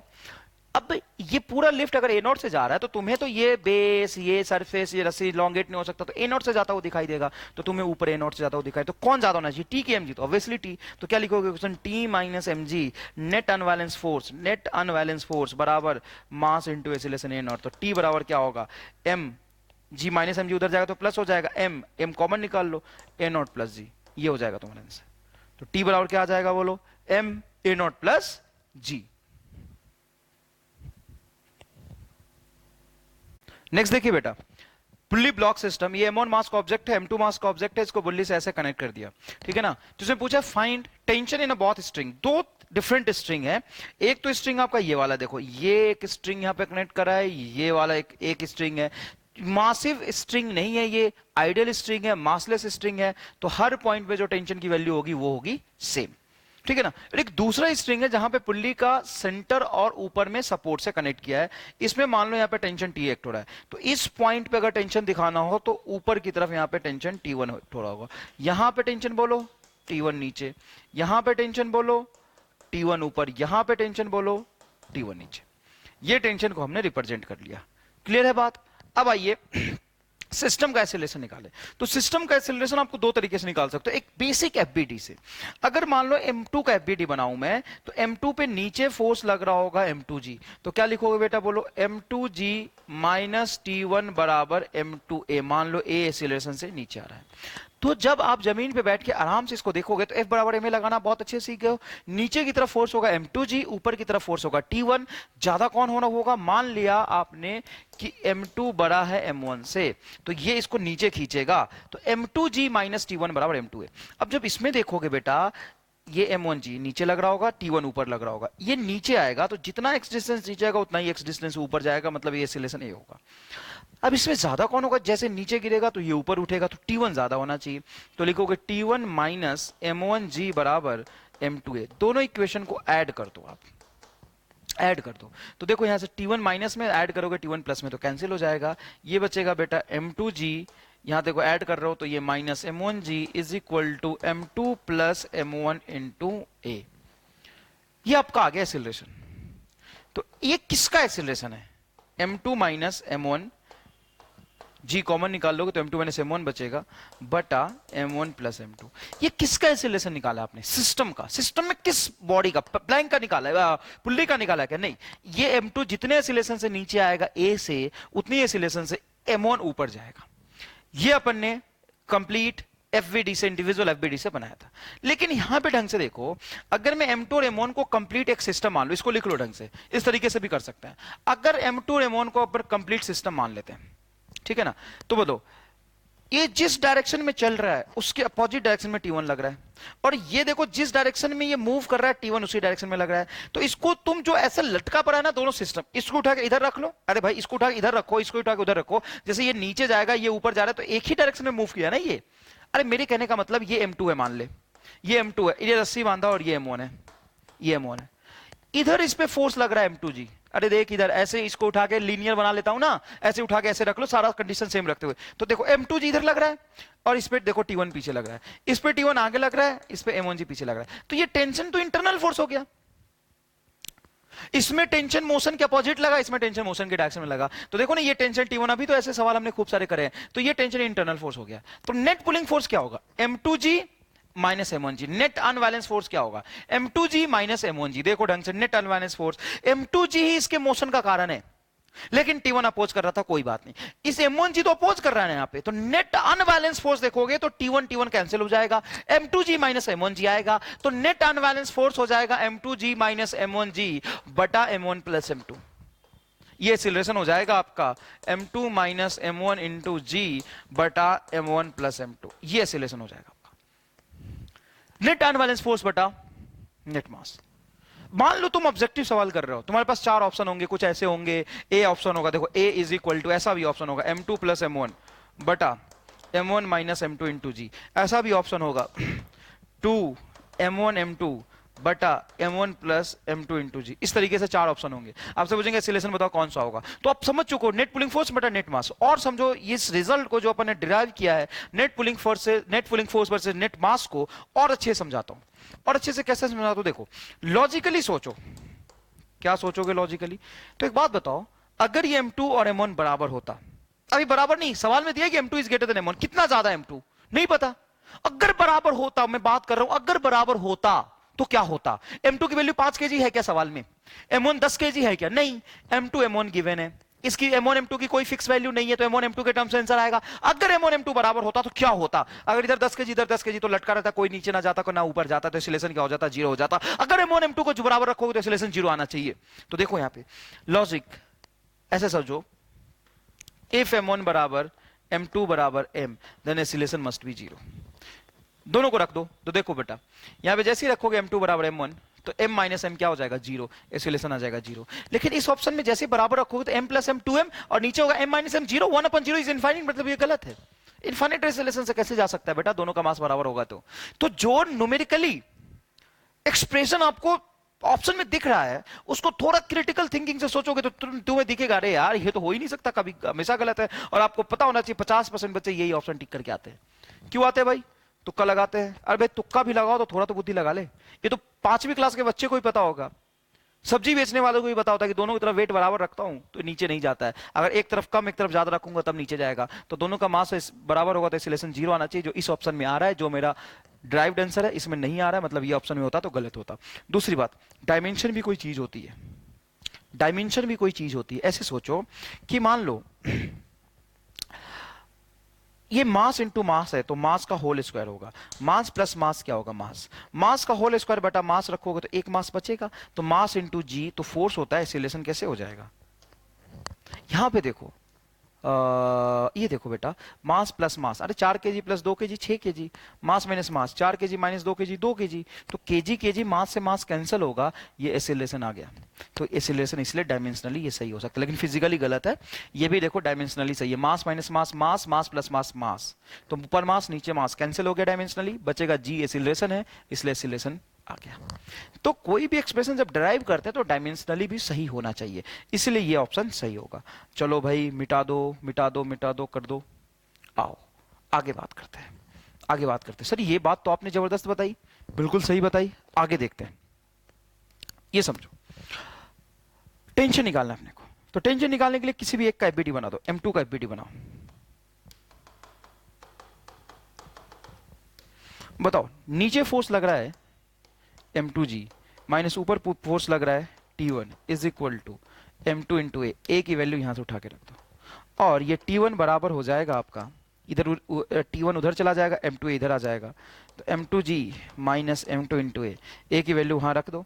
अब जो T1 कैलकुलेट करके आएगा बेटा वो आएगा 2m1 M2, दो लाइन का मैथमेटिक्स है, खुद करिए, M1 plus M2 into g, बहुत सिंप्लीफाइड एलसीएम लेते ही सॉल्व हो जाएगा।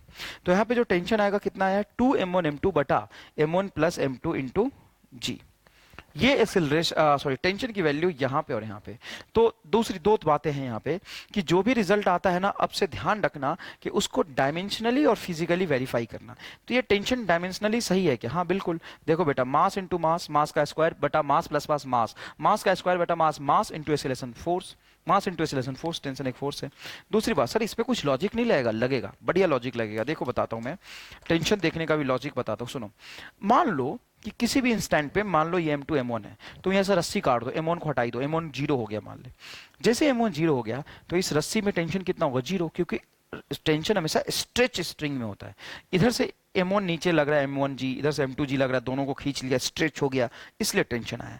अगर दोनों में से एक भी मास जीरो है एकदम, तो टेंशन क्या आना चाहिए, जीरो। तो जैसे ही तुम यहाँ पे M1 जीरो रखोगे टेंशन जीरो, या M2 जीरो रखोगे तो टेंशन जीरो, M2 जीरो, अकेला M2 जीरो से भी टेंशन जीरो होना चाहिए, और M1 जीरो से भी टेंशन क्या होना चाहिए, जीरो होना चाहिए। दोनों लॉजिक वेरीफाई कर रहा है, डायमेंशनली भी वेरीफाई कर रहा है। क्लियर है बात, ये समझ आया। आगे देखिए बेटा, आगे देखिए, ये एक बढ़िया सवाल है, आईटी में पूछा था बहुत पहले। सवाल क्या समझिए, यहां पे उसने एक स्प्रिंग लगा दिया, यहाँ पे क्या लगा दिया बेटा, स्प्रिंग लगा दिया, ये पुल्ली है, यहाँ पे एक स्मॉल एम मास का ऑब्जेक्ट है, यहाँ पे कैपिटल एम मास का ऑब्जेक्ट है। उसने बताया कि जो कैपिटल एम मास है वो बहुत बहुत बहुत बड़ा है स्मॉल एम मास से, तो यहाँ पे टेंशन बताओ। पिछले सवाल में अगर ढंग से आप देखें तो इस रस्सी में अपन ने टेंशन निकाला था। अगर आप पुल्ली का एफबीडी बनाए तो नीचे टेंशन लग रहा है T1, यहाँ पे भी टेंशन लग रहा है T1, तो इस पुल्ली पे टोटल नीचे कितना टेंशन लग रहा है, T1 T1 2T1, कितना टेंशन लग रहा है बेटा, 2T1, तो ऊपर कितना लगेगा T2, तो T2 बराबर क्या होगा, 2T1, T2 बराबर क्या होगा, 2T1। तो एग्जैक्टली T2 अगर निकालेंगे आप, एग्जैक्टली T2 निकालेंगे तो T2 इज इक्वल टू हो जाएगा 4, देखो 2T1, 2 से मल्टीप्लाई कर दोगे, 4m1 m2 बटा m1 plus m2 into g, ये आ जाएगा आपका टेंशन का वैल्यू। कहां पे, यहां पे सपोर्ट और पुल्ली के बीच में, इसके कंपेयर में यहां पे टेंशन डबल होगा। आइए नेक्स्ट, ठीक है। तो कहां पे टेंशन पूछा बेटा, यहां पे टेंशन लिखने आता है क्या तुम्हें, लिखो तो T बराबर, मान लो यहाँ पे रीडिंग पूछ रहा है तो ये T डैश हो गया, तो एक रिलेशन लिख सकते हो T डैश बराबर 2T। यहाँ पे जो टेंशन होगा ना उसका डबल ही होगा यहाँ पे टेंशन, तो T डैश बराबर 2T। यहाँ पे T लिखने आता है कि आपको 2T, बिल्कुल आता है, 2 स्मॉल m कैपिटल M बटा small m plus capital M into g, ये होता है सर। तो ये जो T डैश होगा वो हो जाएगा 4 स्मॉल m कैपिटल M बटा, अब एक बात बताओ, ये स्मॉल m में कैपिटल M गुना करोगे तो फर्क पड़ता है, मल्टीप्लीकेशन में छोटे नंबर को आप इग्नोर नहीं कर सकते। अगर मान लो 4 लाख है, उसको 0.1 से गुना कर दोगे तो 4000 होगा, 0 से गुना कर दो तो 0 ही हो जाएगा। तो छोटे नंबर जितना छोटा होगा उतना खतरनाक है मल्टीप्लीकेशन में, उसको अप्रोक्सीमेट नहीं करना कि छोटे नंबर को इग्नोर कर दो। मान लो जितना छोटा है उतना खतरनाक है, मान लो 4 1000 है, उसको मल्टीप्लाई कर दो 0.00001 से, बताओ कितना बचेगा? कुछ नहीं बचेगा, 0.01 0.04 बच जाएगा। तो जितना छोटा नंबर होता है मल्टीप्लिकेशन उतना खतरनाक होता है, इसको अप्रोक्सीमेट नहीं कर सकते। लेकिन अगर छोटे नंबर को, बहुत छोटा है ये स्मॉल एम, उसमें बड़े नंबर में ऐड करोगे तो स्मॉल एम कैंसिल हो जाएगा, तो यहाँ पे बचेगा आपका capital M into g. Capital M से कैपिटल एम कैंसिल हो जाएगा, तो टी डैश बटेगा 4 स्मॉल एम इंटू जी। बहुत इंपॉर्टेंट कंसेप्ट है बेटा। यहाँ पे टेंशन कितना हो जाएगा बोलो? 4 स्मॉल एम इंटू जी। बिल्कुल सही जवाब है, 4 स्मॉल एम इंटू जी। क्लियर है? नेक्स्ट देखिए, एक सवाल पूछते हैं यहाँ पे। ऐसा है कि एक ब्लॉक है, इस ब्लॉक का बेटा मास है m1, ऐसे कनेक्टेड। ये ब्लॉक का मास कितना है बेटा? m1। उधर से एक पुल्ली लगा दिया और उसके थ्रू रस्सी गया और रस्सी से एक और पुल्ली लगा है और इसके दोनों तरफ मास अटैच है m2 एंड m3। अब कुछ रहे m1 is at rest. System rest में है या नहीं ये मुझे पता नहीं है, but m1 is at rest. मतलब यहां पे जो ये m1 है वो रेस्ट में है, m1 is at rest. m2 m3 rest में नहीं। अगर वो बोलता कि m2 m3 भी रेस्ट में, तो इसका मतलब m2 बराबर m3 हो जाना चाहिए था, फिर m1 रेस्ट में नहीं रह पाता, है ना? अगर m2 बराबर m3 होता तो फिर तो बेटा यह m1 m2 ये चल ही रहा, तो यहाँ पे जो टेंशन होगा 2 m1 m2 m3 के बराबर होगा। अरे भाई यहाँ पे अगर ये नहीं चल रहा है तो m2 बराबर m3 है, तो टेंशन कुछ आएगा, उस टेंशन के डबल यहाँ पे होगा और उस डबल टेंशन m1g के बराबर होना चाहिए। वो एक अलग कंडीशन है कि अगर m1 m2 रेस्ट में, m2 m3 रेस्ट में है। तो यहाँ पे सवाल में पूछा है कि m1 रेस्ट में है, तो बताओ m1 m2 m3 के बीच में रिलेशन होगा क्या होगा? सुनो बेटा बात, अगर m1 रेस्ट में तो यहां पे मान लो टेंशन तुम T, ठीक है ना? नीचे फोर्स कितना लग रहा होगा? m1g। अब पूरे सिस्टम को तो रेस्ट में रखने की बात करी नहीं है, जिसको रेस्ट में रखने की बात करी है लॉ ऑफ इक्विलिब्रियम वहां लगाओगे तो यहाँ पे T बराबर एग्जैक्टली क्या आ जाएगा बोलो? m1g। एक रिलेशन यहां से तो बनेगा। दूसरी बात, ये रेस्ट में है या नहीं है मुझे नहीं पता, रेस्ट में नहीं भी होगा, होगा यहाँ पे जो टेंशन आएगा ना, यहाँ पे मान लो टेंशन टी डैश आएगा, वो टेंशन टी डैश कितना होगा? वो मूविंग हो या रेस्ट में हो कोई फर्क नहीं पड़ता, यहाँ पे जो टेंशन होगा वो होगा 2m3 m2 बटा m2 प्लस m3 इंटू जी। क्या ये रेस्ट में होगा तो भी इतना ही एक्सीलरेशन टेंशन की वैल्यू होगा? हाँ, अगर वो रेस्ट में होगा तो बात तो यही हुई ना कि इन दोनों की मासेस बराबर होगी, तो इन दोनों की मासेस बराबर रख के देखो mg आ जाएगा। देखो 2m² 2m, तो m² से m कटेगा तो ऊपर आएगा m और नीचे 2 से 2 कटेगा, देखो टी डैश क्या हो गया? mg। और अगर दोनों का मास बराबर है m और m, तो ये mg, तो नीचे mg ऊपर mg, बैलेंस हो जाएगा। तो ये टेंशन तो यूनिवर्सल है इस वायर में, तो इस मतलब इस स्ट्रिंग में ये टेंशन टी डैश लिख लिया। यहाँ टी डैश, यहाँ भी टी डैश, तो नीचे टी डैश, तो ये किसके बराबर होगा? टी के बराबर। तो टी डैश बराबर हो जाएगा 2 टी डैश बराबर टी। ये किसके बराबर होगा? 2 टी डैश। तो टी बराबर 2 टी डैश।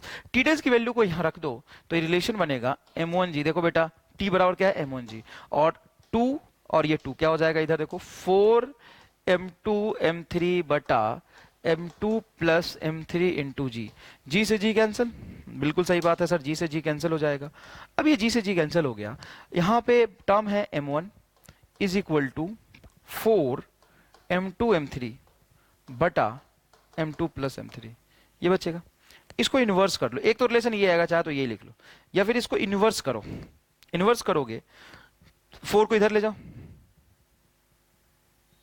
और उल्टा कर दो, तो टर्म बनेगा 4 बाई m1 और ये हो जाएगा आपका 1 upon m2 is equal to 1 upon m3। ये रिलेशन आ जाएगा 4 बटा m1 1 upon m2 plus 1 upon m3, ये रिलेशन आ गया। ठीक है ना बेटा? बस कंसेप्ट लगाया, यहाँ पे इक्विलिब्रियम लगाया, यहाँ पे टेंशन का फॉर्मूला लगाया, फिर कंसेप्ट से इक्वल कर दिया। आओ ये सवाल देखो ढंग से, एक ऑब्जेक्ट को मैंने तो हॉरिजॉन्टल सरफेस पे रख दिया, वो सरफेस स्मूथ है, मतलब यहाँ पे कोफिशिएंट ऑफ फ्रिक्शन नहीं है, ये 0 है। यहाँ पे m1 ब्लॉक है, एक पुल्ली से कनेक्टेड है, ये m2 ब्लॉक है। तो आपसे पूछा है एक्सीलरेशन और टेंशन की वैल्यू बताइए। एक्सीलरेशन निकालने के लिए क्या करोगे? देखो यहाँ पे एक फोर्स लग रहा होगा ग्रेविटेशनल m2g, यहाँ पे t टेंशन ऊपर लग रहा है, जहां पे टेंशन लगाना वहां पे बैठ जाओ, छाता ऊपर खोल दो, जिधर रस्सी है उसकी तरफ, या पॉइंट ऑफ कॉन्टैक्ट के अवे होता है t। यहाँ पे लग रहा होगा कोई मतलब नहीं, लेकिन यहाँ पे भी t वही रहेगा क्योंकि आइडियल स्ट्रिंग है। यहाँ पे भी ग्रेविटेशनल फोर्स m1g होगा, लेकिन ये m2g इसके लाइन ऑफ मोशन में है, बट m1g तो लाइन ऑफ मोशन के परपेंडिकुलर है, तो जितना नॉर्मल होगा वो m1g को बैलेंस कर लेगा। मतलब इसको मोशन कराने वाला एक फोर्स है t, वो डायरेक्शन ऑफ मोशन के लॉन्ग होगा। अगर ये एक्सीलरेशन से नीचे जाता है तो ये एक्सीलरेशन से आगे आएगा, तो तुम तो लीनियर मान लो। ऐसे मान लो कि ये t जो है उसका वर्क डन अगर ये x डिस्टेंस नीचे जाता है तो वर्क डन अगर आपने 9th क्लास में थोड़ा भी पढ़ा होगा तो ये नीचे गया ये ऊपर गया तो वर्क निगेटिव होगा और इसमें वर्क पॉजिटिव होगा, तो नेट फोर्स वर्क आ जाएगा इसका 0। वाह, या आगे की तरफ टी लग रहा है और ऊपर की तरफ टी लग रहा है तो नेट सिस्टम पे अगर टेंशन देखो तो इंटरनल फोर्स से कैंसिल हो जाएगा। अब इसको मोशन करा कौन रहा है, तो मोशन करा रहा है m2g, तो नेट अनबैलेंस फोर्स देखोगे तो इस लाइन में m2g एक्स्ट्रा, इधर से कोई फोर्स अनबैलेंस नहीं, ये t और ये t कैंसिल हो गया तो नेट फोर्स ये में ये आएगा नहीं, अनबैलेंस फोर्स क्या बचेगा, सिर्फ m2g, तो अनबैलेंस फोर्स बचेगा सिर्फ m2g, बट नेट मास हो जाएगा तुम्हारा m1 प्लस m2, नेट मास हो जाएगा m1 प्लस m2, तो ये सिलेक्शन आएगा बहुत आसान सा। एक्सीलरेशन की वैल्यू होगी m2g बटा m1 प्लस m2। इसको भी लॉजिकली वेरीफाई कर सकते हो। सुनो लॉजिक, क्या क्या लॉजिक है देखना, अगर मजा आ जाएगा तुम्हें लॉजिक समझ आया तो। ये देखना बेटा, आखिर मैं ऐसा बोलूं कि m1 जीरो है, m1 है ही नहीं, इसके कंपेयर में जीरो है ही नहीं, अगर m1 जीरो है तो m2 तो g के बराबर होना चाहिए क्योंकि इसके पीछे कोई दबाव नहीं होगा, पीछे से कोई खींचने वाला नहीं होता, तो g से कट जाएगा, तो m1 को जीरो रखने पे देखो एक्सीलरेशन g आना चाहिए। और अगर तुम m2 जीरो मान दो, ये खींचने वाला ही नहीं रहा तो ये तो जहां पड़ा होगा, ये मान लो ये जीरो है तो टेंशन ही जीरो होगा, तो ये आगे चल ही नहीं पाएगा, तो अगर m2 जीरो है तो एक्सीलरेशन जीरो आना चाहिए। देखो दोनों वेरीफाई होगा, चलो देखते हैं। सॉरी m2 जीरो है, चलो तो m1 जीरो रखो, देखो बेटा यहाँ पे m2g बटा m1 plus m2, m1 zero रखोगे तो ये m2 से m2 कैंसिल होगा, g आ जाएगा, देखो आंसर आ गया। और अगर m2 जीरो रखोगे तो यहां देखो, अगर m2 मैंने जीरो रख दिया तो ये जीरो प्लस m1 तो m1 बचेगा, लेकिन यहाँ पे जीरो रखते हैं ये तो पूरा ही जीरो आ रहा है, तो देखो जीरो आ गया, तो जो लॉजिकली सोचा था वो अच्छे से वेरीफाई हो रहा है। अब आपको अगर टेंशन निकालना है तो m1 का एफबीडी बना लो, एफबीडी ऑफ m1 का एफबीडी बनाओगे, आगे की तरफ t बराबर m1 इंटू एक्सीलरेशन हो रहा m2 g बटा m1 प्लस m2। तो ऐसे याद रख लो, जब पुल्ली से दोनों स्ट्रिंग नीचे था तो टेंशन की वैल्यू आया था 2m1 m2 बटा m1 प्लस m2, क्या आया था 2m1 m2 बटा m1 plus m2 into g, और यहां पे देखो आंसर आया है आपका m1 m2 बटा m1 plus m2 into g। t बराबर क्या है बेटा, देखो t बराबर आया है m1 m2 बटा m1 plus m2 into g, ये आया टेंशन का वैल्यू। सही है कि नहीं बताओ, आसान है, याद रखेगा, उस पे दो इसमें एक, दोनों नीचे तो 2m1 m2 g बटा m1 प्लस m2, इसमें एक नीचे इसलिए आया है m1 m2 बटा m1 plus m2 into g। Clear है बात बेटा, अच्छे सॉल्व कर लेंगे, कोई खास बात है। नेट पुलिंग फोर्स बटा नेट मास। अच्छा ये सिस्टम देखो, एक इसको लिखो ढंग से, ये सिस्टम देखो, इसमें क्या करा है बेटा उसने, इसमें क्या करा है कि m1 मास है, ये इंक्लाइन प्लेन पे रख दिया। अगर ये इंक्लाइन प्लेन पे रख दिया तो अच्छे से देखोगे तो इस पे तो एक नीचे की तरफ फोर्स लग रहा होगा m2g, ये इसका नेट पुलिंग फोर्स होगा, नीचे की तरफ मोशन के लॉन्ग कराएगा और टेंशन टी ऊपर होगा, और जितना टेंशन टी इस पे ऊपर होगा उतना ही टेंशन टी इधर होगा, तो नेट इंटरनल फोर्स कैंसिल हो जाएगा। और m2 m1 को सिस्टम मानोगे तो ठीक है ना, m2 m1 को सिस्टम मानोगे तो लाइन ऑफ मोशन में नेट टेंशन कैंसिल हो जाएगा। इस पे बेटा ग्रेविटेशनल फोर्स m1g नीचे लगेगा, इसका ये कंपोनेंट आ जाएगा m1g साइन थीटा, तो acceleration is equal to the unbalance force, unbalance force होगा बेटा m2g minus m1g sine theta बटा net mass m1 plus m2। और अगर आपको एक्सीलरेशन पता चल गया तो m2g पता है, एक्सीलरेशन पता चल गया तो t निकल जाएगा। तो ये सवाल करने बहुत आसान होते हैं, कोई खास बात नहीं होता। देखो आंसर आ गया m2g, नेट अनबैलेंस फोर्स ये m2g, और ये मोशन के अपोजिट में minus m1g sine theta, add नहीं कर सकते क्योंकि ये मोशन कराएगा, ये नीचे आएगा तो ये इधर जाएगा, तो ये m1g साइन थीटा अपोज हो गया, तो m2g minus m1g sine theta बटा m1 प्लस m2। क्लियर है बेटा, आगे देखो इस तरह का कभी सवाल पूछ लेते हैं, ये 10 kg 3 kg 2 kg, अब बोला कि इसमें टेंशन क्या होगा और एक्सीलरेशन सिस्टम का क्या होगा, तो इन दोनों को अगर आप सिस्टम मान लो, एक में चिपका लो, क्योंकि यहां पे जितना टेंशन टी ऊपर होगा क्या उतना ही टेंशन टी नीचे होगा, तो दोनों को भी एक मान सकते हो आप, कोई बुराई नहीं है। अगर इन दोनों को तूने एक मान लिया तो इस तरह के सिस्टम का एक्सीलरेशन होता है, देखो 3 2 मिला के होगा 5 और ये होगा 10, तो पक्की बात है ये इधर जाएगा ये ऊपर जाएगा, तो ये जिस एक्सीलरेशन से जाएगा होगा m2 देखो 10 माइनस 5 बटा 10 प्लस 5 इंटू जी की वैल्यू 10, तो ये होगा ऊपर 5 और नीचे होगा 15, 5 बटा 15 10 बटा 3, तो ये एक्सीलरेशन आ जाएगा तुम्हारा 10 बटा 3 मीटर पर सेकंड स्क्वायर ऐसे। और आपसे पूछा है कि इस वायर में टेंशन बताओ, तो बेटा अगर तुम 2 kg का एफबीडी बनाओ, 2 kg का एफबीडी, तो अच्छे से देखो ये 2 kg पे ऊपर एक टेंशन लगेगा टी डैश, और मतलब ये टी जो भी है इसका एफबीडी बनाओगे तो ऊपर की तरफ लगा टी और नीचे की तरफ लगा तुम्हारा mg, और ये हो जाएगा तेरा 2g मतलब 20 न्यूटन, m की वैल्यू 2 तो 20 न्यूटन और ये ऊपर जा रहा है, ऊपर जाए तो एसिलेशन ऊपर की तरफ, तो टी ज्यादा होगा, तो लिखोगे टी माइनस 20 बराबर मास तुम्हारा हो गया 2 और एसिलेशन है तेरा 10/3। तो ये जो टेंशन आएगा बेटा वो हो जाएगा 20/3 प्लस 20, ये हो जाएगा 20 इधर जाएगा और 20/3, तो ये हो जाएगा तुम्हारा 20 × 6 80/3 न्यूटन। टेंशन कितना हो जाएगा 80/3 न्यूटन। सबसे पहले क्या किया, ये 3 ब्लॉक था तो मैंने क्या किया कि तीनों को नहीं चिपका सकते, देखो एक इस तरफ है एक इस तरफ है, तो इन दोनों को मैंने चिपका लिया और अनबैलेंस फोर्स देखा तो इधर इसका फोर्स ग्रेविटेशनल फोर्स और इसका नीचे फोर्स, ये टी उतना ही होगा जितना ये टी होगा, तो ये दोनों पे सिस्टम पे क्या होगा इंटरनल फोर्स। तो नेट अनबैलेंस फोर्स बटा नेट मास एसिलेशन निकाला, फिर यहां से टेंशन निकाला। क्लियर है बेटा? इधर देखिए आगे। कभी कभी ऐसा सवाल भी होता है, 3 ब्लॉक कनेक्ट कर दिया, एक 4 kg का, एक 2 kg का, एक 10 kg का, और आपसे सिस्टम का एसिलेशन और यहाँ पे टेंशन की वैल्यू पूछ दिया, सिस्टम का एसिलेशन और टेंशन की वैल्यू पूछ दिया। तो देखो कभी कभी ऐसे सवाल पूछते हैं तो बच्चे इसमें घबरा जाते हैं कि सर 3 ब्लॉक है, बेकार की बातें हैं, ये 3 ब्लॉक हो या 50 ब्लॉक हो कोई फर्क नहीं पड़ता। अच्छे से देखो मैं समझाता हूँ, बता देखो इस पे जो mg लगेगा उसका तो ये नॉर्मल बैलेंस कर लेगा और मोशन तो इसका इस सरफेस पे होना है, तो mg से कोई फर्क नहीं पड़ेगा।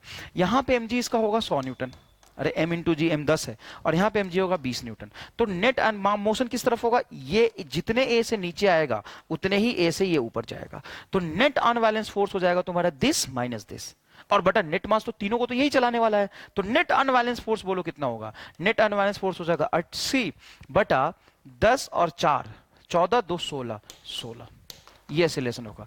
तो 16 80 बटा 16 हो गया आपका 16 5 मीटर पर सेकंड स्क्वायर, एसिलेशन हो जाएगा 5 मीटर पर सेकंड। बहुत आसान है बेटा, कुछ नहीं करना। देखो इस पे जो mg लग रहा है वो इसको 10 kg है तो इसका mg ज्यादा होगा, 2 kg है तो इसका mg कम होगा। इसका mg है 100 न्यूटन, इसका mg है 10 न्यूटन, सॉरी 20 न्यूटन, mg है उसका 20 न्यूटन, तो ऑब्वियसली ये आराम से नीचे खींचेगा।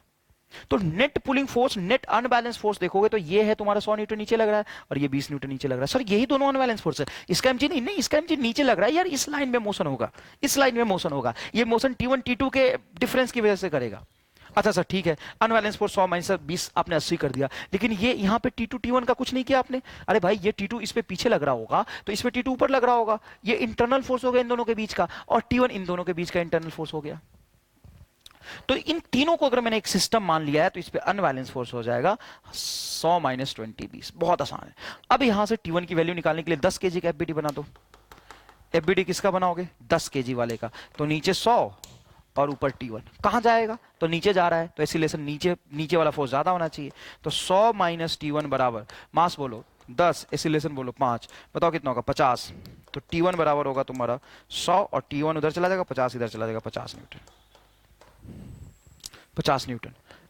और 2 kg का FBD बनाओ, तो 2 kg का FBD बनाओगे तो T2 ऊपर और नीचे 20, तो ज्यादा कौन होना चाहिए, ऊपर जा रहा है तो T2 ज्यादा होना है, T2 माइनस 20 बराबर मास 2 एसिलेशन 5, तो T2 हो जाएगा तुम्हारा 5 दूना 10 30 न्यूटन, 30 न्यूटन। मतलब तुम देखो T1 की वैल्यू हमने निकाली 50 न्यूटन और ये निकाली 30 न्यूटन, मतलब इसका अनबैलेंस देखोगे तो इधर 50 और इधर 30, तो 20 होना चाहिए, अनबैलेंस 20 और एसिलेशन 4, तो 20 बटा 4 क्या होगा 20 बटा 4 5 मीटर पर सेकंड स्क्वायर, तो इसका एसिलेशन 5 मीटर पर सेकंड होना चाहिए, वो तो पहले ही निकाला 5 मीटर है, जितना से ये ऊपर जाएगा उतनी से ये आगे जाएगा उतनी एसिलेशन से नीचे जाएगा, तो 5 मीटर पर सेकंड स्क्वायर है। हर चीज एक दूसरे के साथ कंसिस्टेंट है और सही रिजल्ट है।